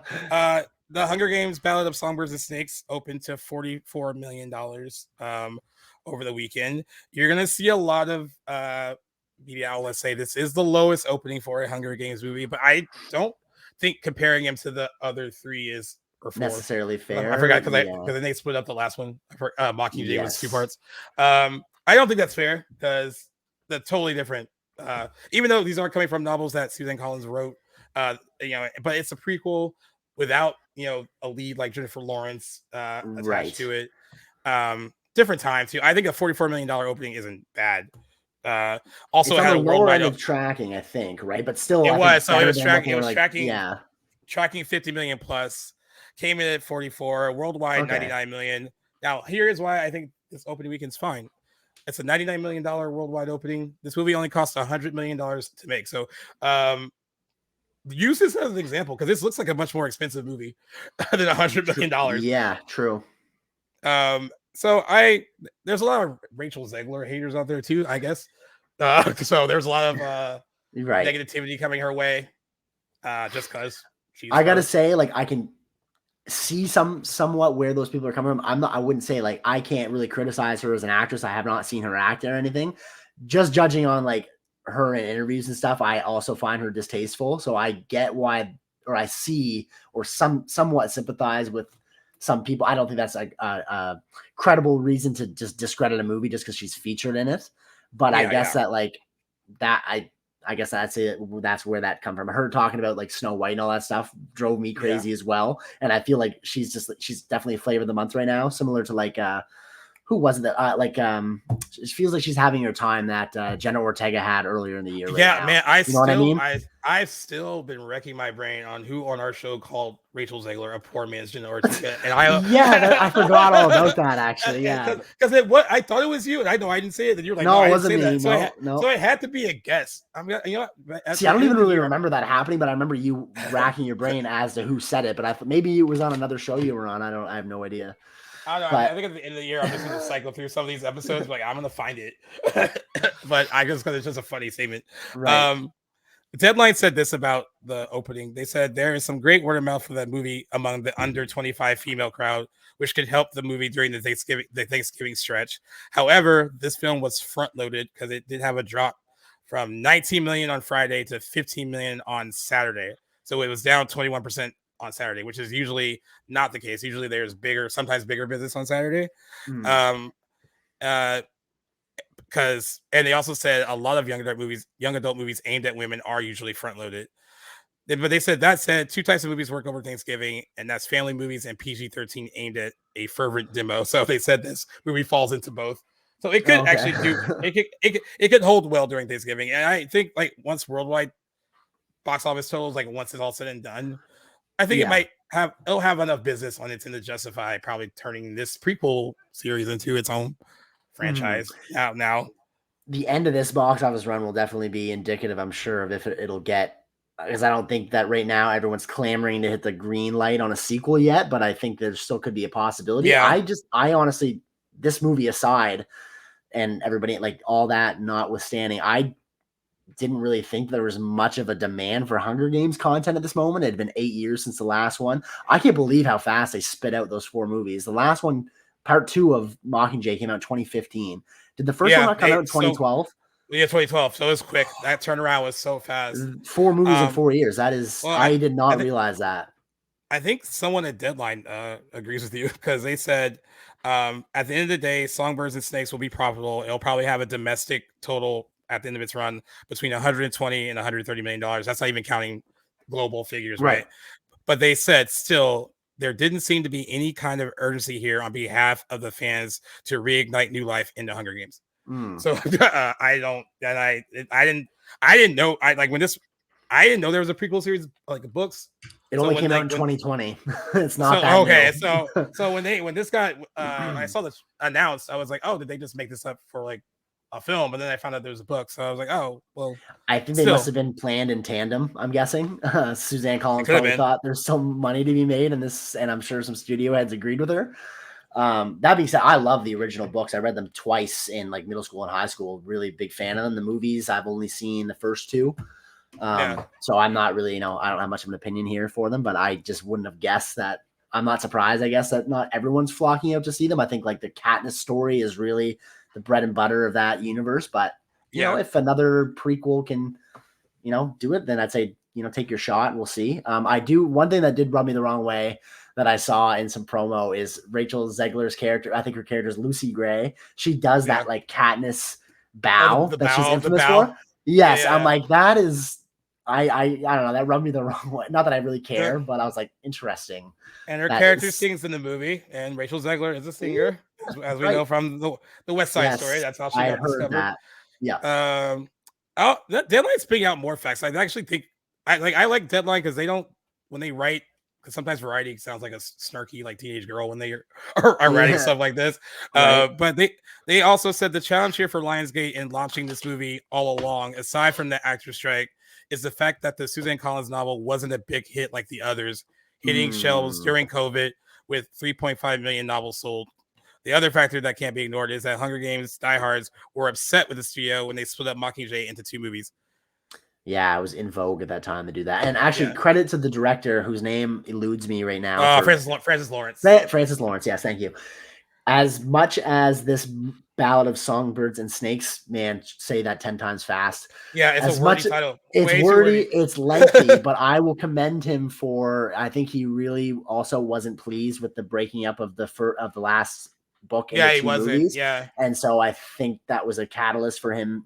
Although the runtime is a little bit longer on this one, I think he made the right decision and learned from that poor reception from Mockingjay. So good on him for actually listening to the audience, something that directors and studios do not do nearly enough. So I commend him for making, even if it's a little bit longer, for sticking to his guns and keeping it in one movie. That's at least a good move. So good for you, Francis Lawrence. And then second place, Trolls Band Together, $30.6 million opening. That's pretty good. That's insane. I never would have guessed this would even be in like the top 10. So right on. I guess there are a lot of people my age and a little older that were clamoring for some kind of NSYNC reunion because they have a new song in the movie. Yes, and I think they are because Justin Timberlake's been a part of the voice cast since the first movie, but I think the other guys also play a role in this as well, and they did promote the movie a lot around this NSYNC boy band reunion that a certain demographic and age group would be all about. Certainly, yeah. Younger fans have no idea who NSYNC is, so they probably didn't care about that. But Deadline says, like, let's take a minute to reflect on what a great opening this is for the Trolls brand, because Trolls World Tour actually did really well on digital because they had released it during COVID during that whole time, and it was a really big digital sales. So it was weird. So the first movie came out in theaters, made money. The second one had the unfortunate, this is the third one. It's the third one, yeah. Oh, okay, I didn't realize that. I thought it was the second one. Neat. So they really they did a good job, I guess. Getting it out, promoting it. Third highest opening animated movie of 2023. Am I correct? Yeah. That's, and I don't know that's great. Behind Super Mario Bros. I don't know if that what that says about animation this year, or there just hasn't been enough of it. But yeah, I think that's cool. I mean, it'll be probably, if I watched it'd probably just be something like, hey, they sent me because I'm getting like a lot of the for your consideration stuff, and I'm sure there's going to be stuff for Trolls, and I'll watch it if I got nothing else to watch. And that is the end of the good box office news. Well, not so much. Thanksgiving is good. Oh, right. Yes. I would say it's good. But the Marvels, after having the lowest debut in the history of the MCU, which actually went down to 46.1 million compared to 47. So wow. It was it grossed a mere $10.2 million in weekend 2. That is a drop of 78%. Right, the biggest second weekend drop ever for an MCU title, and it has sorry, didn't mean to interrupt there. It had broken Quantum Mania's earlier worst drop in the year, right? Yeah. So it's made $65 million so far domestically, and overseas, I don't think it's getting much help either. To the movie, I'm gonna just see what that is right now, just but. Yeah, 161.3 million globally so far. Boy, and this is a $200 million movie, guys. This guy. So here you have the complete antithesis of what the Hunger Games is, for a $100 million movie that will be profitable for Lionsgate because they didn't spend a lot of money on it. And then this is 100 million is a lot, but not nearly as but not much for like as it could have been. Studio movie. Yeah. I feel like a few years ago we would still be saying that it's a lot. No. 100 million just sounds like lavish, but maybe just because things are so different. But yeah, it could be that too. I'll commend them. They easily could have doubled that, I guess, and I wouldn't have been surprised. So good for them for smartening up. But let this be a lesson to Marvel that you don't like. Hopefully, they will see that your movie doesn't have to be so expensive to be making money, and it's something that I think they're going to have to pivot towards because this is going to be a massive financial failure for them. At the writing's on the wall now, second week in. Do you think, or do you think otherwise? Yeah, I know. I think it's one of those things where they're gonna probably quietly sweep this one under the rug. Yeah, and, they'll have that 2024 where only Deadpool 3 comes out, and they'll keep quiet until they have to deal with promoting that. Again, I know we talked about this. I think that's the best course of action for them right now, and to regroup. Yeah, but I will say this. Iman Vellani, who plays Ms. Marvel, had the best reaction to the Marvel. Like, someone brought up the Marvel's not doing well at the box office, right? And she said that is an issue for Disney CEO Bob Iger and not for her. She says I don't want to focus on something that's not even in my control because what's the point? That's for Bob Iger. The box office has nothing to do with me. I'm happy with the finished product and the people that I care about enjoyed the film. It's genuinely a good time watching this movie, and that's all we can ask for with these films. It has superheroes. It takes place in space. It's not that deep, and it's about teamwork and sisterhood. It's a fun movie, and I'm just so happy that I can share it with people. And that's the best response I think you can have to like the negativity surrounding it. So that's why, you know what? Protect Iman Vellani at all costs, because she seems like she's only 2 projects under her belt, but like I think she has a long career ahead of her. Well, she's got the right attitude for that business, certainly, because I know a lot of probably more seasoned actors would be put off by like the reception that this movie has been getting, especially after putting a lot of work into it. And it's had an infamous pre-release run and all the news that had come out in anticipation of this movie. And for her to still be so positive about it and just reflected on the time that she spent enjoying watching and making it is the right attitude to have. So I commend her for that as well. Agreed. And Thanksgiving almost beat it. It grossed 10.2 million That's weekend. crazy to think about. So I called 15. You said 13, I believe. So okay, so we're still a little. We weren't like, and then we said like the low end of tracking that we saw was $10 million. So it kind of was like on the right level. It cost $15 million to make. So at the end of the day, that's my next question. It's going to pull in, I think, a pretty decent profit for Sony, who distributed it. It did get a B- cinema score, but that's kind of normal for horror.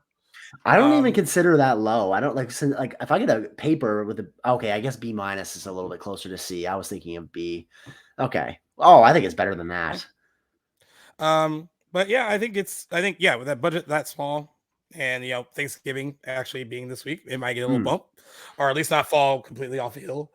So I think I'm gonna call that a win for Eli Roth. And so I agree. I'm impressed that the budget is that low because I don't think it lacks in any effects. It didn't look cheap at all. Like you get a higher body count and it all looks really done and practically well done. And you even got a couple recognizable names in there. To keep it at 15 million is mad impressive. Yeah, I was impressed too. So good for them. And as far as box office, we do have Napoleon, I guess, coming out this week. Historical epic with by the way, the reviews for this have been all over the place. I've seen like this is some of the best work Ridley Scott's ever made to like absolute dog shit. I really have seen like those opposite ends of the spectrum. And criticism that I've seen has come to the historical accuracy, not so much the quality of the film. I haven't really been scouring for reviews yet. The French don't seem to like it, and Ridley Scott basically called them out for not having good taste to begin with. I just love when old people just say whatever they want. And he does not give a shit. Ridley Scott's one of those people. So, then this is also one of those like Apple TV projects that they acquired, but they also want to give it a theatrical release. There's no there's no word on when it's going to hit the streaming service. They're doing that on purpose so people actually go to the movies to go see it.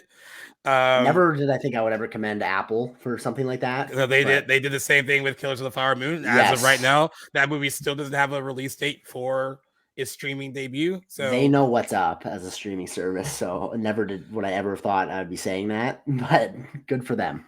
So box office tracking for the Wednesday to Sunday stretch, because all the movies opening this week are opening on Wednesday because of Thanksgiving, because they want to take advantage of the whole holiday weekend. Right.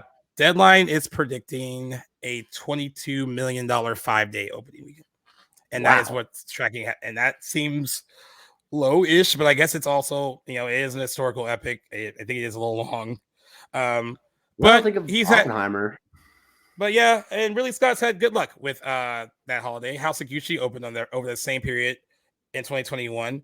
It had a $22 million opening weekend and ended up doing fairly well worldwide. And I mean, that had a lot of factors going into it. They had Lady Gaga. She's a worldwide phenomenon at this point. So, but it still did well. And so there is a benefit for opening over the Thanksgiving holiday. So where do you think? I don't know. I actually don't. So if the opening is like if the opening is like that, that's very similar to what Killers of the Flower Moon did. I think that was like 23. Yeah, I can't remember what it did. And I don't know if it has the same like, Joaquin Phoenix is a great actor, but like as far as like fan recognition, he's no Leonardo DiCaprio, I guess. Like he's not as big as a box office draw. Being honest, but. No, for sure. I would say stacking his last like 4 or 5 years against Leo's, I'd say Joaquin has a stronger one, but Leo has that longevity, I think, over like a career aspect wise over Joaquin, and definitely more of a household recognizable name. But Joaquin's on fire, and I can't wait for him in this role. I've been really excited for this since it was announced. I I'm surprised at how low it's tracking, honestly, but I guess it is a longer historical epic. I'm gonna go at 24. So it's a little bit over Deadline's tracking. I'm only going slightly above you. I'm going 25. Oh, okay. 25. I had 25 in my head. Okay, Yeah. so we're both pretty much right on the same spot there. I hope it does even more. That would be fantastic. Dude, what is the budget on this baby anyway? I can't imagine it's cheap. Let me look it up. I can't imagine it being cheap either. I cannot imagine that being the case. No, because it looks expensive. While you're looking at and just butt in once you find the number, I don't want you to lose your train of thought, but Ridley Scott has done 4 movies in the last 4 years, and I think 4 movies all done since he had announced Killers of the Flower Moon. I was reading this today. I think it was a Hollywood Reporter article. So he did House of Gucci and The Last Duel in 2021. And they came out the same year, right? Yeah. Is insane. Exactly. They both came out within like months of each other. And then they did a short film with the name which I had never heard of before. It eludes me at the moment. And then this, and he's turning 86 later this month. Like that is absolutely and I don't think he has plans of slowing down. No. Is he doing Gladiator too? Like he is. Which I think they had a break in filming because of the strike. Yeah. He's getting right back to that after this. Yeah. Yeah. And I think he mentioned doing something right after that in another interview. So good for him.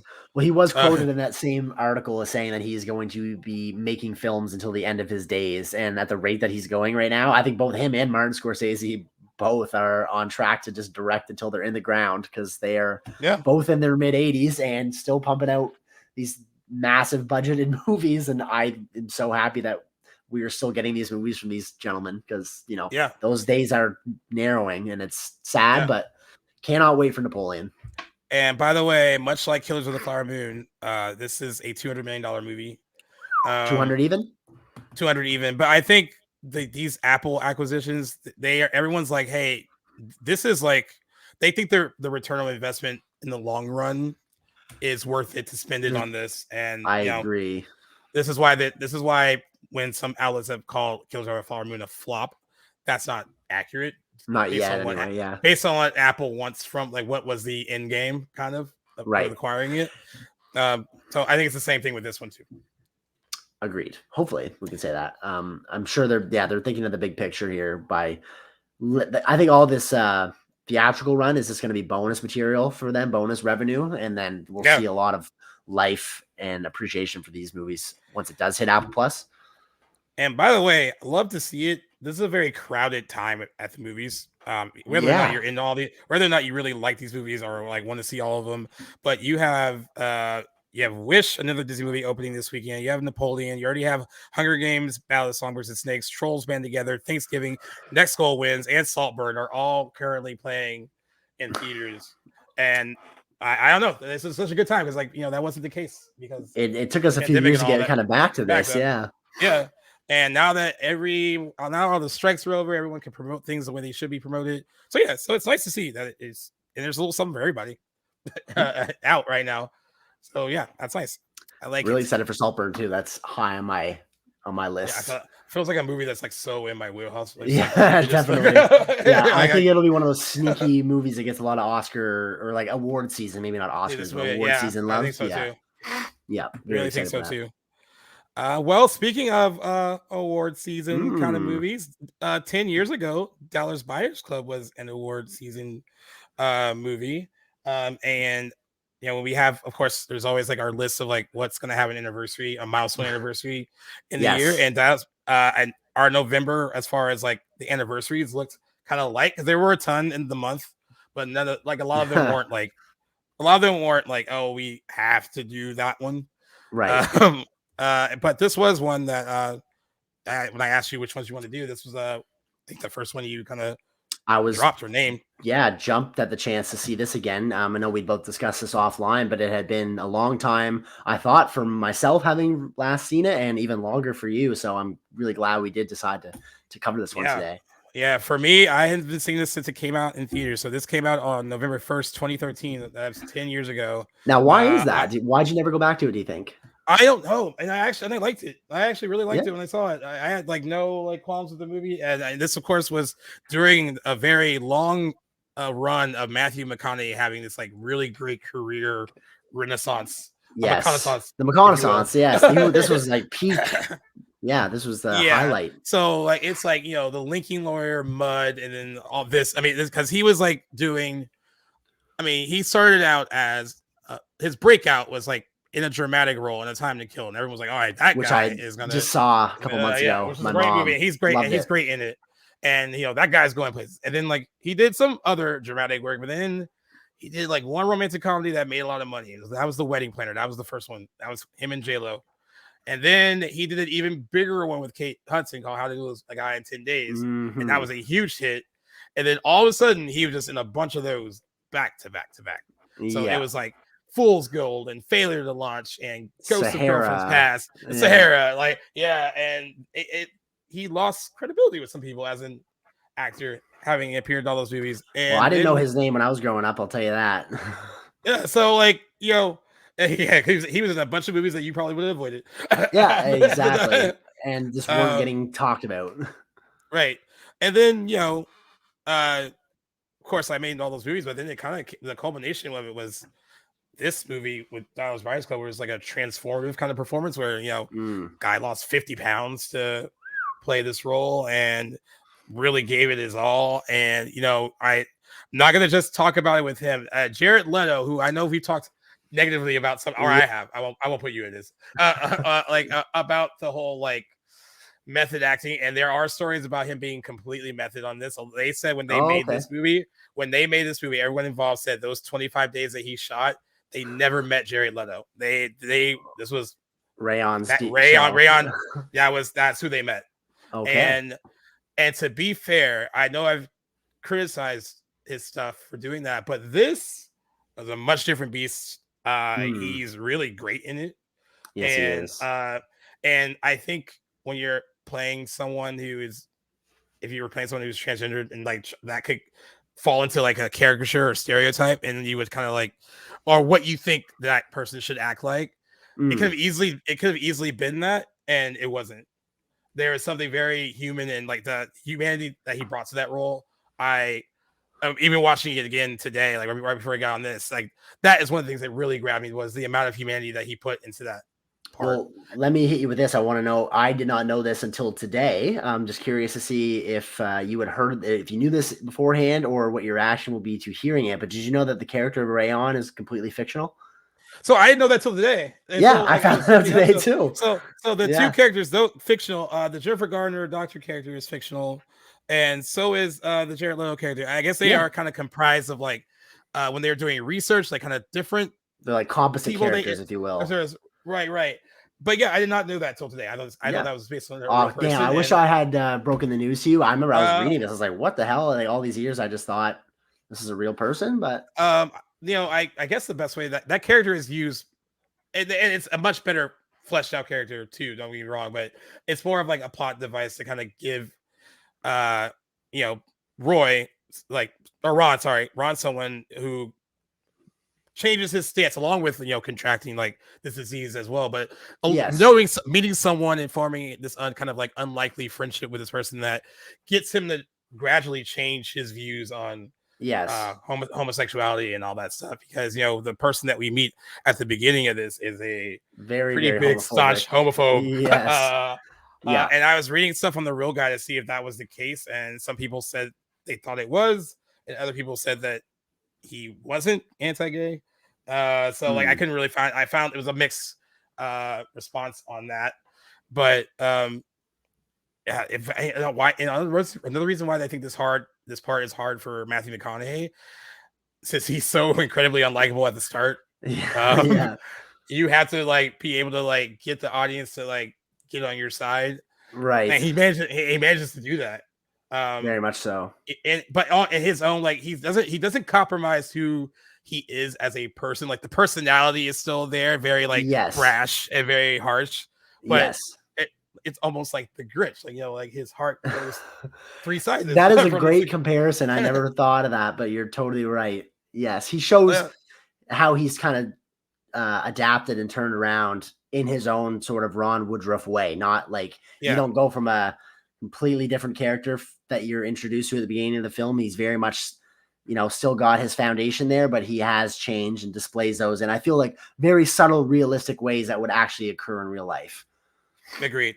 Agreed. And for those that don't know, this film was written by Craig Borten and Melisa Wallack and directed by Jean-Marc Valle, who passed away in 2021. I didn't know that until I actually looking up stuff for this. He was only 58. He I think it was cardiac arrest was his cause of death, and he's a fellow Canadian, a Quebecois filmmaker. So which hails from the same place as Denis Villeneuve. Brendan Well. Yeah, that's right. Yeah, great French Canadian directors, but very sad loss of Jean-Marc Valle. The film tells the story of Ron Woodroof, played by Matthew McConaughey, a cowboy diagnosed with AIDS in the mid 1980s, a time when both a time when the treatment of AIDS and then also the stigma attached to it was very, very different and very a lot of people didn't know what to do with it and had their understanding of what they thought like it being only almost like a gay disease or and that wasn't the case at all. But that was kind of how a lot of stigmatization behind it at the time. There's a great line that really summarizes the AIDS epidemic from the first It movie. I can't remember the character. I can't remember who it is, but they're talking about someone contracting it by touching a thing on the bus, a handle on the bus or whatever. And I'm like, that one line right there is like just perfectly sums up like the misinformation about this entire epidemic at the time. Yep. And the crazy real life, really cool story. As part of an ongoing experimental AIDS treatment movement, Woodroof smuggles unapproved pharmaceutical drugs into Texas to treat his symptoms. Here, he distributes them to fellow people with AIDS by establishing the Dallas Buyers Club, all the while facing opposition from the Food and Drug Administration. The two fictional supporting characters, Dr. Eve Sachs, played by Jennifer Garner, and Rayon, played by Jared Leto, were compiled the roles created from interviews with transgender AIDS patients, activists, and doctors. This was a guy that was given 30 days to live, and through these other methods of treating it, he prolonged his life. He got diagnosed, I believe, in 85 and passed away in 1992. And so he given 30 days and was able to prolong his life a few more years, and also became in a lot of ways a kind of big activist for like the gay community, and by shining a light on and giving them a different form of help when there was not a lot with the ACT drugs and what they thought they were doing to treat it with it. Right. May not have been, especially the doses they were giving them, how much they were giving them. When I'm watching this, there's a lot to be said about other forms of treatment that aren't approved here, and just because they're not approved here doesn't necessarily mean that they're bad. It's just they just haven't gone through the process right. And and I love that they constantly bring it up in the movie where they keep identifying these things as drugs. You're a drug dealer, you're a drug smuggler, and he's like, dude, these are vitamins, these are proteins, these are this, this isn't like a drug in the way that you're trying to describe it. So I love that they kind of bring that up throughout the entire movie, where this isn't what you think it is, and using him as an example, not only he prolonged his life, but very much probably prolonged a lot of other people's lives at a steep price, which I think very steep price. I think the movie does a good job. Like, it mostly portrays Ron Woodroof in this heroic sort of light, and I think it does just the right amount of. It could probably do a little bit more if it wanted to be a little bit of objective. I get the feeling, and I haven't read any memoir, biography, or anything about Ron Woodroof's life, but I think it does sort of like give that Hollywoodized, rose-colored glass look as who he was. Like, he was charging people. Was it $4,000 a month or $400? I think $400 a month, right? In $1985 and I say $85, and then of course, and there's that one scene where the kid comes with only $50. I said kid because he looks pretty young, he comes with $50, and he's basically like, no, that's not enough, and then he goes outside to tell everyone else in line, like, hey, the club membership is $400, and in that membership you get access to all these drugs, and if you don't have $400, you don't. I like that it included scenes like that to really like show that this guy isn't necessarily an altruist. He's out there to make a buck and provide this medication to people to prolong their lives at the right price. So I think it did a good job of juggling that feature of him. But I'd be curious to see like I'd like to be an accountant looking at his revenue stream. You know what I mean? The books. Yeah, that'd be quite the auditing him. interesting audit. Yeah.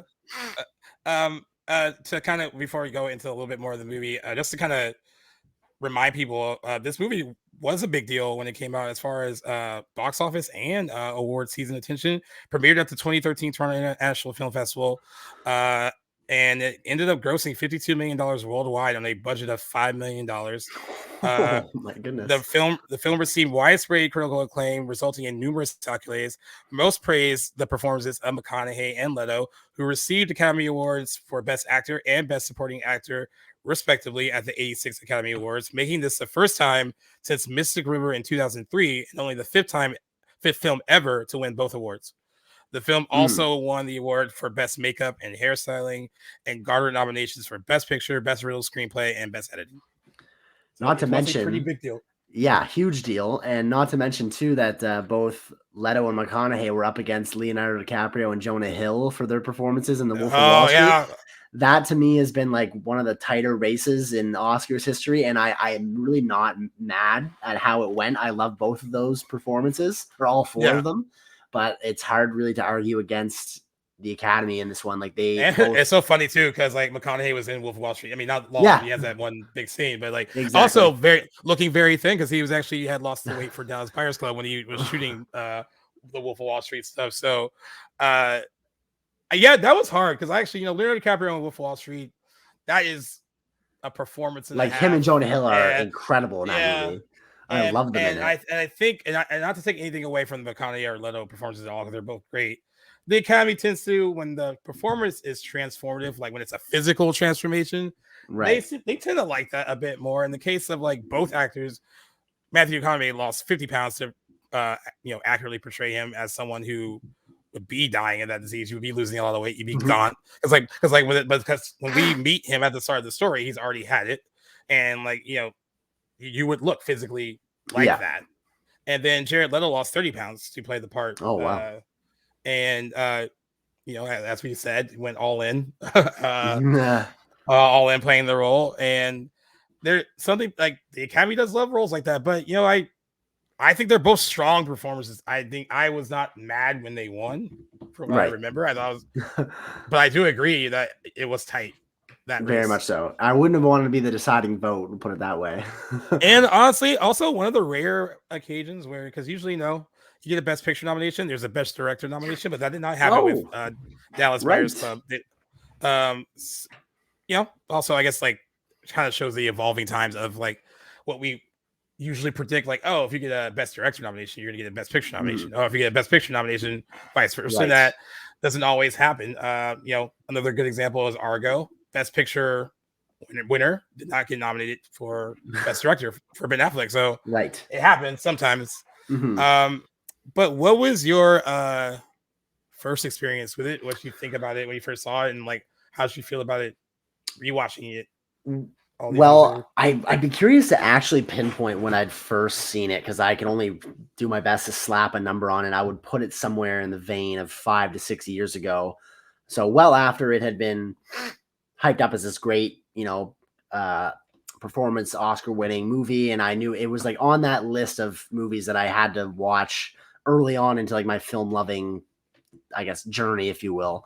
So I'd seen it a few years after it come out and really, really enjoyed it. I actually I didn't even know that I had Letterboxd this long ago. I think I've gone through spurts of having it and deleting it, but now I'm quite active on it.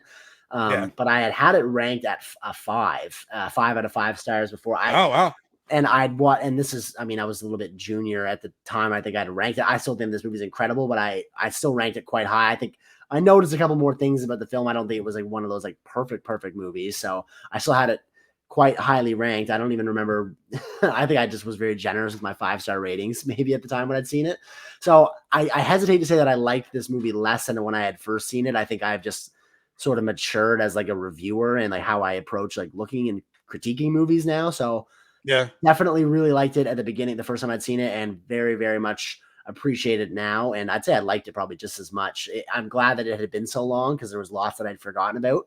But all the good things that I remembered of this movie were still there upon watching it. I think it was a good gap to have seen but it was probably only half of, you say, the gap that you had went. You said you hadn't seen this in 10 years. And I'm glad you asked me why I never saw it again. I wish I can give you like a concrete answer. Like I just like, well, so you can't get around all of them again, I guess. But I guess it would be a tough revisit, right? Because it's not like an easy movie to like, watch. There's some heavy stuff in it too, and yeah, I don't know, because I really liked it, and when I was watching it for this, there was like, I still don't know what score I'm going to give it at the end of this. I'm still floating around. So am I. About what I really liked it though, because there are some very strong scenes. I think there's some more contrived moments in it too. I think the Jennifer Garner character, while she is I thought she was good, and I actually like Jennifer Garner in a lot of stuff. She seems to be like a reliable presence in certain things where it's just like sneaky good. I'd say I always forget about her, but she's always a good presence. So she was good at it, but I just think the role itself feels very much like a little tacked on, like more of like a plot device rather than an actual character. I could do without their dating scenes. Yeah. And like the kind of like hinting at there might be something romantic there. Didn't buy that for a minute. So there's like little things like that, but I think that might be me nitpicking and a little perhaps. Bit. But that's the kind of stuff that I was like, oh yeah, like again, I thought she was good in it, and I especially liked when she went to go see him after Rayon passes away, and they have that one scene where they're going back and forth about what like he thinks, he drugs killed him, and she's like, no, he was a drug addict, and like it was a combination of like a lot of things that killed him. And then she just he's arguing with her, and she has that break, and she's basically like, no, he was my friend too. Like, she's clearly a character that cares. I think that's why that character is included, because you need someone that has this kind of like this sympathetic ear that believes one way about what these drugs might be doing for people, and then through knowing him and then doing her own research and all that, she kind of gets like, oh, he might be right. Maybe this isn't the only way to treat this. So I get why she's there, but it does feel like her role does feel more like a plot device. For sure. In some places, definitely. Yeah. So that's some like little nitpicking things stuff. But other than that, it's like there's some incredibly strong moments in this movie overall. Yes. Particularly one scene that stood out to me that I really think of as a favorite, and just like how emotionally raw it is, and like how much you really feel, because you get the sense that like after he gets his diagnosis, Ron is very much looking for every way as to how like the doctors could have got this wrong. He does not believe that he has this disease, doesn't even think that it could even apply to him. And so we see him over the course of the next month, or a couple weeks rather, sort of like look for ways, like doing his own studying. He like puts his glasses on and becomes sort of like a researcher, and is looking in and doing all this work into how the disease is contracted and all this. And when he's in the library reading about HIV and AIDS and how it's contracted, and the camera pans over this article that he's reading, and it mentions how it can be given through the use of intravenous drugs and unprotected sex. And we get that really brief flashback to him hooking up with somebody, and he notices the needle marks in their wrist, and then he's like, fuck, like this is how I got it. This is where it came from. And just to think, like, he's so defeated in that moment. He's like, I do have it. The doctors are right. There's no getting out of this. I definitely have it. Like, that one moment of that film to me is just like, you really get into like how he's feeling in that moment. And then he has that like outburst in the library, and the cut right after that, I think is like really, really good directing. Yeah, I think so too. I love that moment. And I also love the moment when they do tell him at the doctor's office. And even though the lines even though the dialogue is harsh, because this is a man that like, deeply like homophobic views, at least in the film. Like whether or not this person was like this in real life, right? That could be debated about. Some people do it one way, other people do it another way. But that is the reaction I think that someone like him would have. Completely agree. If you learn that. And felt like a grounded conversation for somebody like him. Yeah, and when he's basically saying like you made a mistake, do it again, check it again, and and then Jennifer Garner's character is so calm, like we've read it this many times, like there's basically no mistakes. And I just thought that was a really strong scene, because like even though I agree. Again, the dialogue is super harsh, like that is a very honest reaction from someone like him, and that is just impressive writing, and then also impressive acting on his part, because I really thought it was a really, really strong scene. And I also thought the movie itself did a good job of representing what that time was like, as far in that period of the 80s, where like everyone did not really know what to think about the disease and how to treat it properly, how you where get it came from. Yeah. Where it came from. There's like I was reading about looking up stuff for the movie earlier, and this one reviewer mentioned that like in his review about during that time, because I guess the reviewer, he was an adult during that period, so he was aware, like watching the news and all that stuff and reading everything, and he basically kind of paraphrased it where someone basically said like that was a disease that God gave to gay people to punish them. Like that was kind of like that was the kind of rhetoric that was out there. Imagine that being a dominant belief about something like in this day and age. Seems so outlandish. Yeah. And I thought the movie does a good job of like recreating that period and what that kind of that uncertainty and what that was like. And it really puts you in that in the headspace of him as a character.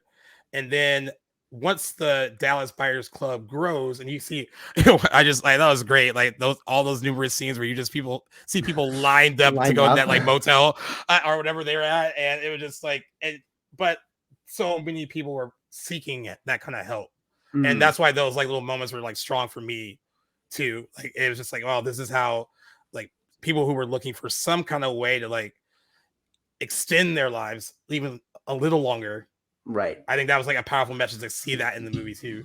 Yeah. Another moment for this film showing like the how powerful it is and like these people's will to live. I thought like something that clearly went over my head or I didn't appreciate right on the first viewing that it really stuck with me this second viewing was the scene where, because you know how we get the closer we get to that end of that 30-day diagnosis, his original diagnosis of how long he'd have to live.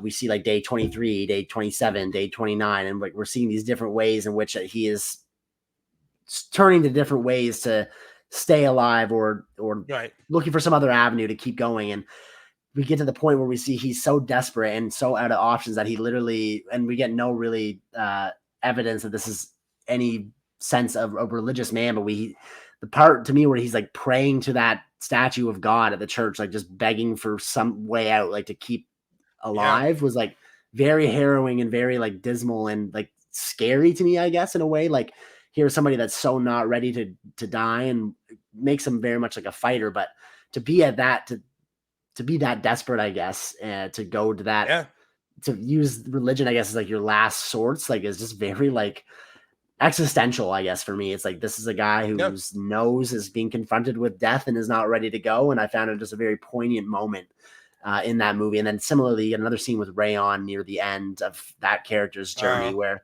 that is such a devastating scene to me. When he's crying, like, I don't want to die. And like, that's that is like the most simplistic thing I think anyone can say when they're confronted with that kind of, like when you really want to live and you feel like you have so much more to live for, and you know that the end is like coming soon.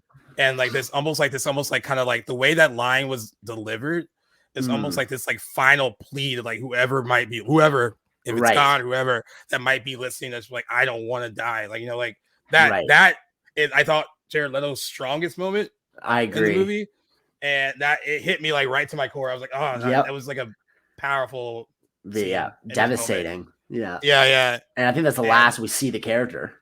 Yeah, and I wanted to ask you that. Do you think because I don't know if I felt this way when I first saw it, but when I was watching it, was there a disservice not having like, I don't know. I mean, maybe it would have been dramatic and like over the top if you had the character die on screen, or have some kind of, because this is a fictional character, right? So you could have made up anything you wanted. They could have had like a final, him and Ron could have had a final moment together to like, you actually see him.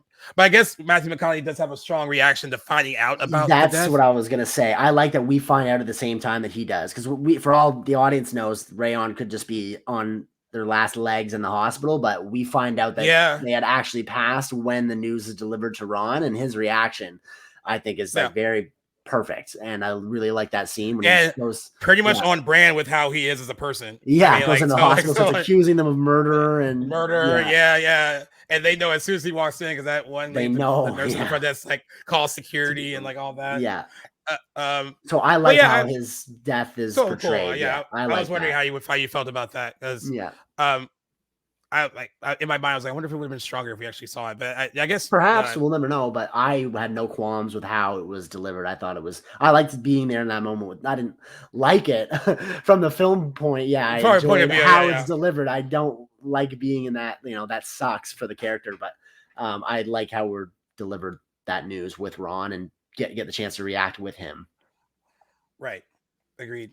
And yeah, and I guess that's another thing too, because the character itself, and I think that's so crazy that the character is fictional because like there's so much real life that's breathed into that role where that felt like someone that could have been in that guy's life in real life that made him have a deeper understanding of and have a better and not view homosexuality and all these people that live on that were being persecuted for just being themselves.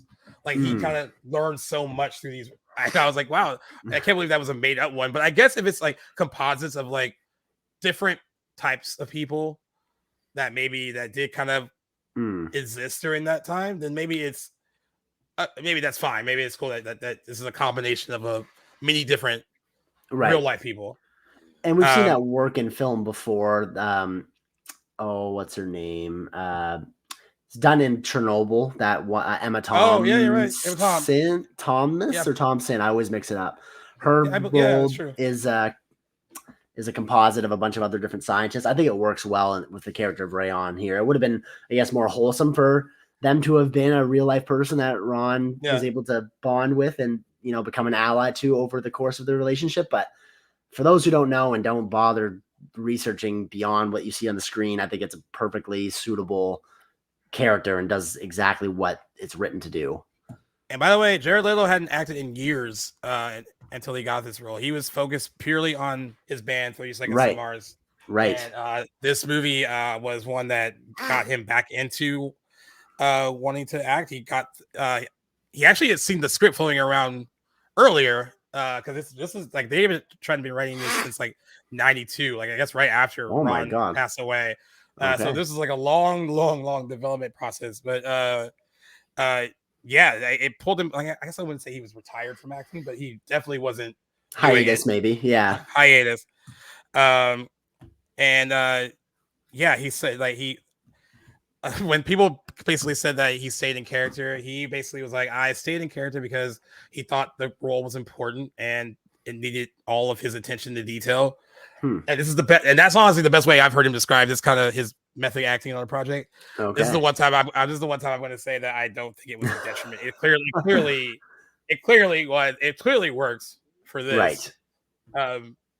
And I guess like when you're watching him perform in it really, the character, like I said, has so much humanity.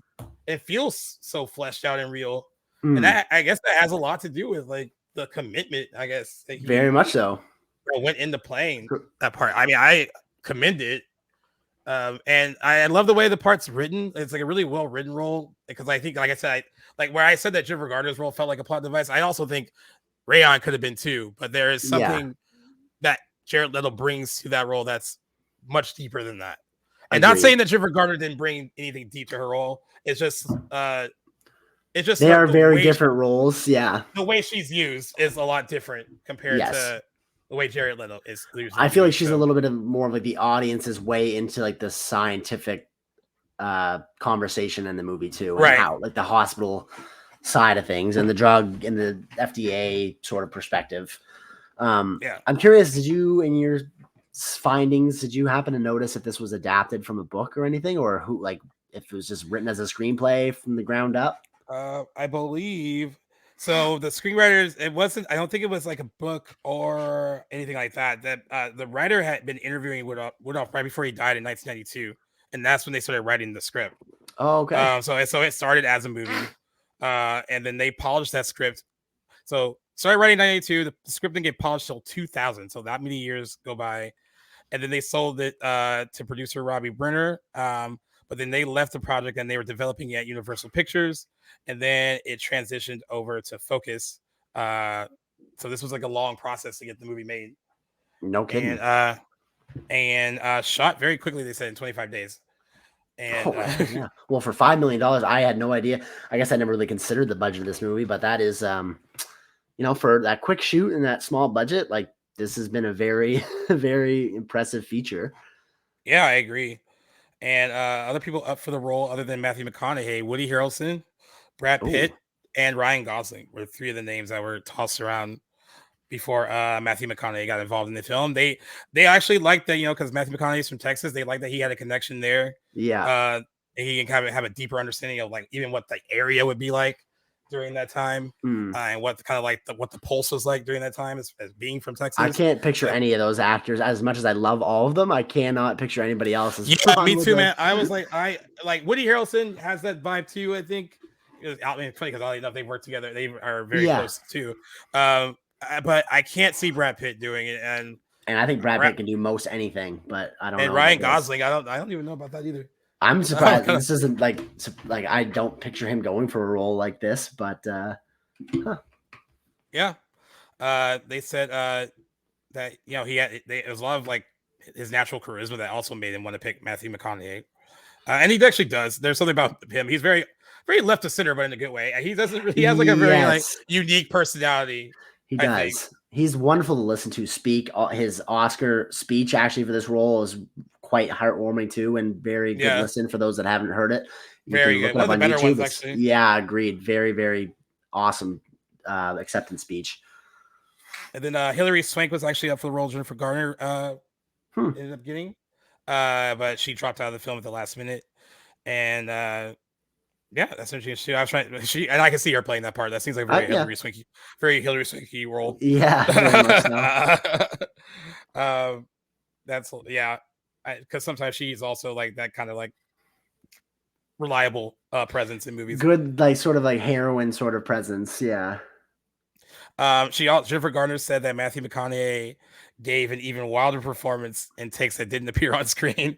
Okay. He said to that, I was writing a new way of making a film. There were no lights, one camera, 15-minute takes. Half of the shots were lit with artificial light, and the other half were not. So this was like a very different, kind of and go all in, kind of very quick, feels very independent in a lot of ways. And one thing, like the lighting aside, I hadn't really considered that, but I couldn't quite pinpoint it until I'd read this right before we started recording. But it does feel very independent, budget aside. But I think a big reason to that is that it's filmed using handheld cameras, I think, for the most part. And that is, once I read that, I was like, you can tell that in a lot of scenes. Yeah, definitely can tell. Yeah, and I was like, that it does give that more indie flair to it. Yeah, and to more clarity about Jared Leto, in the 25 days, they said he refused to break character, as we said. Okay. In interviews of people who were involved in the film said about Leto that, in a sense, they never really met Leto until months after the shoot was over. Leto said about his character, that phrase, staying in character, to me really means commitment, focus, and for a role like this, that's so intense and challenging and extreme in a lot of ways, it demanded my full attention. And I think that's fair for this. So, got nothing negative to say about it. Nice. That. I just can't imagine being on a set. I mean, I guess I would just get used to it. Right. If, like the director is not directing Jared Leto, directing Rayon. I think he's talking to Rayon, never Jared Leto. And Matthew McConaughey and Jared Leto are never interacting as two actors. Like, it's just, I don't know. I would love to be a fly on the wall. Because I wouldn't know what sort of acting style I would adopt if I were an actor, although I often think about it. I would love to be a fly on the wall for a performance like that, and to see how someone who's going full method like Jared Leto interacts with his cast and crew. I just think it'd be so funny. Depending on, I'm sure some are easier to get along with others, but I think it really comes down to the character you're playing, depending on how method they're really going. I feel like Jared Leto would be one of those chameleons that disappears. Seems to be the case for this movie. But God, that would be entertaining to see. Oh, I also love the scene where they're at the grocery store and he runs into his old friend. Yes. And again, just showing how much Ron has changed in the period between contracting the disease and then meeting all these different people that are changing his life. And when that guy basically calls Rayon a derogatory name, and he like shake his hand and he refuses to, and then he puts them in that fucking like headlock basically. It's just like makes him do forces him to shake. And then like, and I love kind of like those kind of unspoken scenes where between characters where in that moment Rayon's like, we're friends and you're protecting me in your own way and you're growing. And like without even having to say anything. And like, and then the whole scene of like the whole end of the cap on that scene of just basically taking that whatever food item that is unhealthy, like, yeah, put that back. That's his way of also saying that, it was about Rayon, in his own like kind of different way. And I thought that was a really cool moment. I agree too. Very touching. Hard. Like you can see why maybe detractors of Ron Woodroof would like not say that he's necessarily an ally, but then those moments, it's hard to dispute that obviously he had sympathy and compassion and a fondness for Rayon. So, but again, that character and that moment is fictionalized. So true. You can see both sides of things, but it is a great moment for the film without a doubt. What are some other like kind of moments or like, things that you kind of took from it while watching it now that stood out to you? We did unfortunately cover a lot of them, like Rayon's sort of last legs. That's a scene that's really stuck with me too. Ron's diagnosis and his research afterwards. I honestly, like, I do find like if there's a weak point to this movie, I'd say it's some of the scenes featuring Jennifer Garner and him. It's particularly like the dating subplot. I don't really buy. Although I wouldn't really say there's many. It feels very Hollywoodish. Like it's like very much like tacked on. Exactly. Like, you're right. Like like I always go back to I love this kind of quote. I can't get the exact quote, but it's when Aaron Sorkin was writing A Few Good Men, and the head of the studio was like, well, what's the point of the Demi Moore character if she's not having sex with Tom Cruise? And he basically was like, and he's basically like, well, does every female in the movie have to like want to have sex with like the male lead? Like, no, she's a female character that's strong. She's her own person. She doesn't need, doesn't need to be any romantic subplot. And I actually like that. Like, I sometimes agree. we're like, hey, we don't need that. And I think can't in the believe case someone of this, actually said that. Yeah, and like when I read that quote, I was like, I could see a studio head saying it, and but it blew my mind that they're like, well, what's the point of her? That candid about it, like, holy. Yeah. And she's not gonna be banging Tom Cruise. What's the point of her being in the movie? Just a little like look into what Hollywood can be like. But this is, like you said, it feels very like they can just be allies and friends. Exactly. You don't need to have a hint. And you know what? You can hint that he might be attracted to her in some way, but like maybe have it on her end where it's just like she doesn't even entertain it. Or I don't know. I just rather it had been like a straightforward friendship. I agree. Rather than just kind of playing into like, oh, like there might be something here. And realistically, there wouldn't have been. He has full-blown AIDS at that point. Yeah, exactly. So I don't think there would have been much relationship. I also think I made me think about that too. The scene where he sees a woman in line for the Dallas Buyers Club thing, and like he's like, oh, there's a woman here, and you're like, yeah, she has full-blown AIDS, right? And what are we really risking here? Yeah, and that is I guess that is realistic, but it was just like funny, and they're really kind of like, I guess that is what you would like. Hey, we both have it, so there's nothing we can get. Yeah. So also, I appreciate the movie for having like kind of real, raw, honest moments like that too, because I think some movies might shy away from showing that, but I thought that was fairly realistic for what the time period was and what he would be going through. Certainly. On the note of what he's going through too, I think the movie does a good job at portraying like the sort of physical aspect to his like deterioration. I guess most commonly with like the ringing noise he experiences in his ears. Oh yeah. Did you pick up too? There's a couple like hallucinations he seems to have, which I thought like I didn't understand the significance of. But there's a scene like when he's alone in like the rodeo, it's empty, and he sees like this guy dressed up as like a clown behind like the barrel. And then he's like, hears the ringing and looks again and he's gone. I was kind of curious as to what that was supposed to be or mean, if anything. I mean, it could be, I think, displaying the effects of the disease too. Probably, I also thought the moments where he's like reading certain things and the camera's like kind of like going in focus and out of focus on what he's reading. Because like, because losing your eyesight is also like that can come from that. Okay. Too. I always thought if that was like, if they were trying to do that more as like to show what that was, or if that was more like a filmmaker like kind of trick instead. But I thought it could be that too. Mm-hmm. But I did like that how they all of his coughing fits, like the Matthew McConaughey looked legit sick. Yeah, in the movie, legitly sick. And I wonder how thin he was. That last one on the last scene that you get where he has the ringing in his head, where his cop friend played by Steve Zahn, eventually like he gets pulled over in the middle of the road because all the cars are like basically, hey, get the fuck out of the way, because he's having some kind of like episode. That last one was the hardest one I think to watch for me, because you're like, one, you can tell that the movie's about to wrap up, and like this is getting, it's getting to a point of no return. Yeah, where it's like no matter how much he does now, like I guess like the one message in this is this: it wasn't about a cure, it wasn't about living forever. This really was just about giving yourself more time, and however much time that is, it could be more time than what a doctor is giving you based on this one type of drug that they're kind of forcing on you to treat it. Right. And I think that is an important message to get through in that movie, where it isn't about like curing it. It is about, hey, can I give myself a little bit more time to like experience life.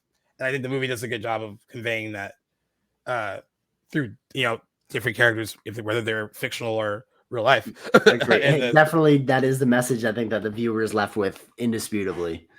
Yeah, and a very good one, I think, which is the movie, his intentions are all in the right place. I love the honesty of like the writing. And I guess why the reason the writing is so honest is because they worked on it for so long. This is a lot of time went into developing that script and fleshing out these characters, and then fleshing out Ron as a individual. And I'm glad that they didn't if they were going with a version of him that was homophobic and a little bit of a bigot, and like in some ways, like they weren't afraid to show him that way, but then also show that evolution. And I think that comes from doing a lot of research and also, making sure that the script is tight. And I think for the most part, other than like you said, with the few scenes with Jennifer Garner and like what that subplot might be, the attention to detail, character work wise, I think is the movie's one of the strongest suits, other than the two very great lead performances. I think, well, in the case of Matthew McConaughey being the lead and then Jared Leto supporting, right? They just run away with the movie, I think, in a lot of ways. They certainly do. And a good example of I don't know, I sometimes transformative performances are like, oh, you lost all that weight and you uglied yourself up, and or gained. It can be like a gimmick or a trick, but I think it works here. I think it works here. Really There's definitely moments where it doesn't, or like where it seems like the actor went through the physical part and doesn't deliver on their performance. But this is definitely one of those cases where both are brought to the table. And I mean, I think Matthew McConaughey probably deserved this Oscar, even if without having lost the weight, but it is a nice touch to his performance, and definitely compounds the overall performance without a doubt. But no, he was fantastic through and through. Yeah, and I also let's throw in some more fun facts about the movie. When the movie premiered at the Toronto Film Festival, Pete Hammond of Deadline said it would seem an absolute no-brainer that both McConaughey and Leto will be sitting front and center come March 2nd at the Dolby Theater when Oscar winners are announced. If there are two better performances by anyone this year, I have not seen them. Nice prediction. Nice prediction. The film was previously supposed to be released on December 5th, but hoping to gain competitive edge amid a crowded playing field, Focus Features shifted the release date to November 1st, believing the new date was ideal to launch a platform release in the award season, and expecting to go wide over the 5-day Thanksgiving weekend of November 27th to December 1st. Because the film was an awards contender, Focus set the date in November for Oscar strategy, much like they did for the 2013 Oscar winner Argo, which was released in October 2012. So it was a very well executed release strategy. And I believe they swept most of their awards, like the Golden Globes, as far as the acting awards. Right. They were the front runners, and so nice. Yeah. I think even though I rooted for Leonardo DiCaprio, right? Less for Jonah Hill, who I also think Jonah Hill's great in that movie, but more Leonardo DiCaprio. You're still not upset when the other two people walk away with it because you're like, oh, they were very good. Exactly. So, no getting around that. The movie has a 92% fresh rating on Rotten Tomatoes, with 266 critics reviews that were positive. Holy. And I was trying to see if anyone did not like it. Huh. Let's see. No, I'm trying. Well, I'm sure there were some, but I just can't find on off the bat. Fun piece of trivia I just came across is considering that low budget. I guess I don't know how this can be, if this is accurate, but on IMDb it says the makeup budget was only $250, and I think that was the third Oscar this movie won was for makeup and hairstyling. Yeah, hairstyling with a $250 budget. That's got to be some sort of record. I will say this though. I guess this is more of a not. After the movie came out, they said Leto's portrayal of Rayon, a drug-addicted trans woman with AIDS who befriends McConaughey's character Ron Woodroof, received critical acclaim. The writers created Rayon to show Woodroff's gradual acceptance of a subculture he had dismissed. Times Rich Recorders noted Leto captures the sweet intensity and almost saintly good humor of a glamorous, poignant, and downright creative creature. Someone said that we all like what you kept talking about, the whole like bringing humanity to the role. However, after he won, the casting of a non-transgender actor was critiqued as a missed opportunity, with some LGBT activists criticizing the choice as trans-misogynistic. A guest blogger published on the LA Times website compared the issue to white actors appropriating and exploiting the roles of East Asians and Africans in the past. And guest contributors noted in The Guardian and Independent that transgender actors are often relegated to roles such as prostitutes, corpses, and freaks. So that is what they took issue with. But that it was largely after he won the Oscar that started to pop up. Interesting. And I can sympathize with that argument.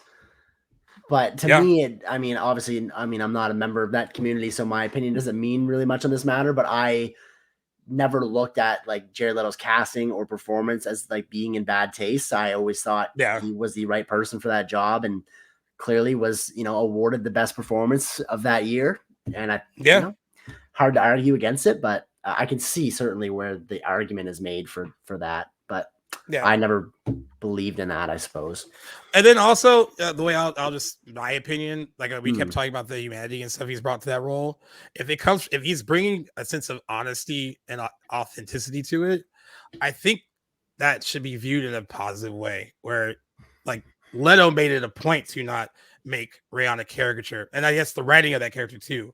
So I think that like on the other end of it, I think that's the positivity that should be kind of brought from it, I think, other than certainly. So that's where I kind of stand on that, at least. Right. But I understand, but like you said, I understand. Now I am not a part of that community either, so I understand where they're coming from as well. For sure, exactly. But I think there's more offensive casting choices, definitely to examine more so than this one. But... Oh yeah. That could be a whole other episode, dude. Most definitely. So now, for me, 10 years later, for you, I guess you said 5 or 6, yeah. We gotta score it now. So where do you? So I guess now is the time. I gotta settle on something. I had dropped my rating on Letterboxd from a 5-star to a 4-star, which I guess would translate to an 8 out of 10. Yeah, and I'm happy with that. Maybe an 8.5, like somewhere in that range. It's near perfect to me. There's very little things I can take away from it, but those things are there. I don't remember now how I was feeling when watching it, but I did make a mental note that there were some interesting editing choices that I thought towards the end that weakened it a little bit, like that I would like nitpick half a point off of. None that I can really remember anecdotally at the moment. But I'd say I'd be happy to leave it at an 8.5 out of 10 for myself. Where do you leave this movie? I'm at an 8 as well. Okay. Nice. And which I think it's still pretty great. I think it's score. I mean, definitely really good. Yeah, it's a little few things that prevent it from being perfect. Right. But not a bad score at all. And it's a strong movie. I think it does stick with you in a lot of ways. There's some powerful moments in it. The acting is very good, actually great. And I didn't realize, I really didn't realize until, just looking up the stuff for the movie and like seeing how well it did. I didn't recall how well it did when it came out. It felt like such a small movie then. that I didn't know that it made that much worldwide. You know, and that maybe that and all of that has to do with award season and then like being a platform release and like slowly getting the word out. But I didn't know that it did that well financially. I do remember it being part of award season, but you know, I didn't know that. I thought kind of came and went box office wise, but I was wrong. Yeah, pretty well.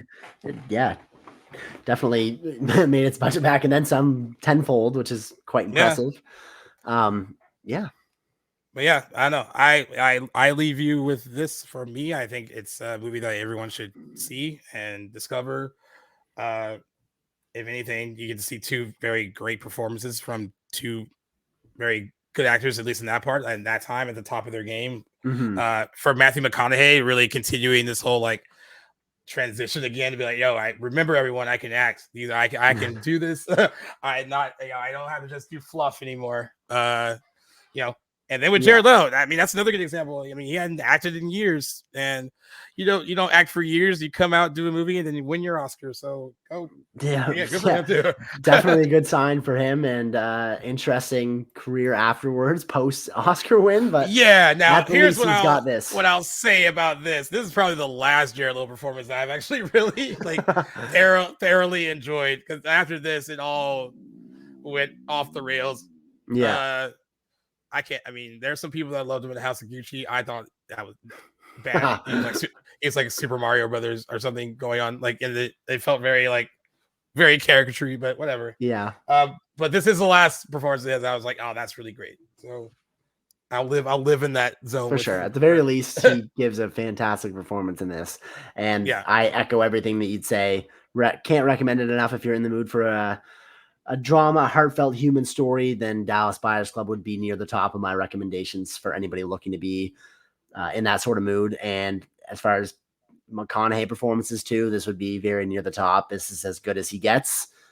He's had very, fantastic performances. I'd say many that are on this level, but this is as good as Matthew McConaughey can possibly get. And this is his only acting Oscar. Is that right? Yeah. In a career which has had many chances, but there's a strong argument that he should have been nominated for Interstellar. Oh, I would join that. I have to look at the nominees, but I don't even think that's my favorite Christopher Nolan movie. I know that you love it. Like, you love it. For sure. I mean, you sent me something today that was regarding that. But I think he's really good in that, and I just remember thinking, oh, that's crazy that he didn't get nominated for that, because he's also very good in that too. That's right. That movie did get snubbed of a lot, if anything. But oh well. No sense dwelling on that. But yeah, I think he definitely earned himself a nomination for there too. That's too bad, but I guess he had just gotten it the year before. So but yeah, that was a highlight of his career. That's from 2011 to 2015. Detective. Yeah, that is quite the time. Yeah. All right. Well, yeah. Well, I'm glad that we got to talk an anniversary that wasn't drenched in gore and yes, definitely pivoting here. Yeah. There are some other anniversary episodes towards the end of the year that won't also be gore and splatter. There's some really, Wolf of Wall Street's another one that's 10 years and it's 10 in December. Right. So we have some fun ones coming up that aren't just certainly.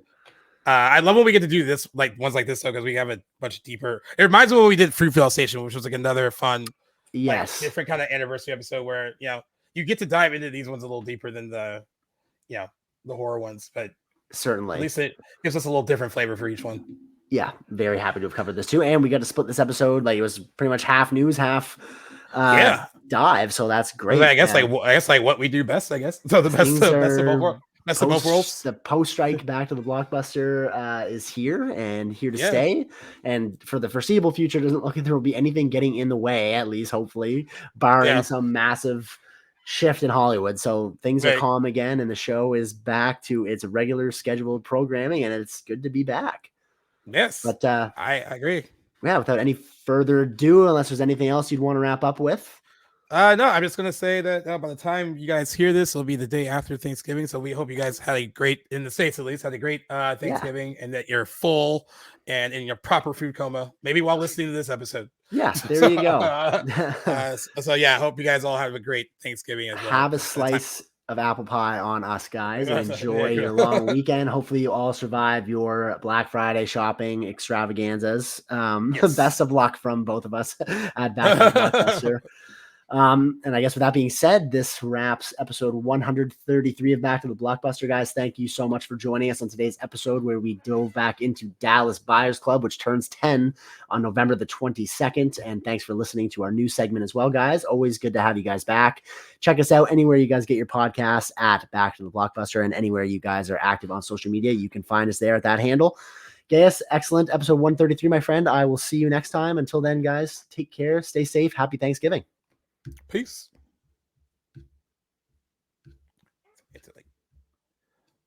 Sorry, just going a little slow. Yeah. Canceling.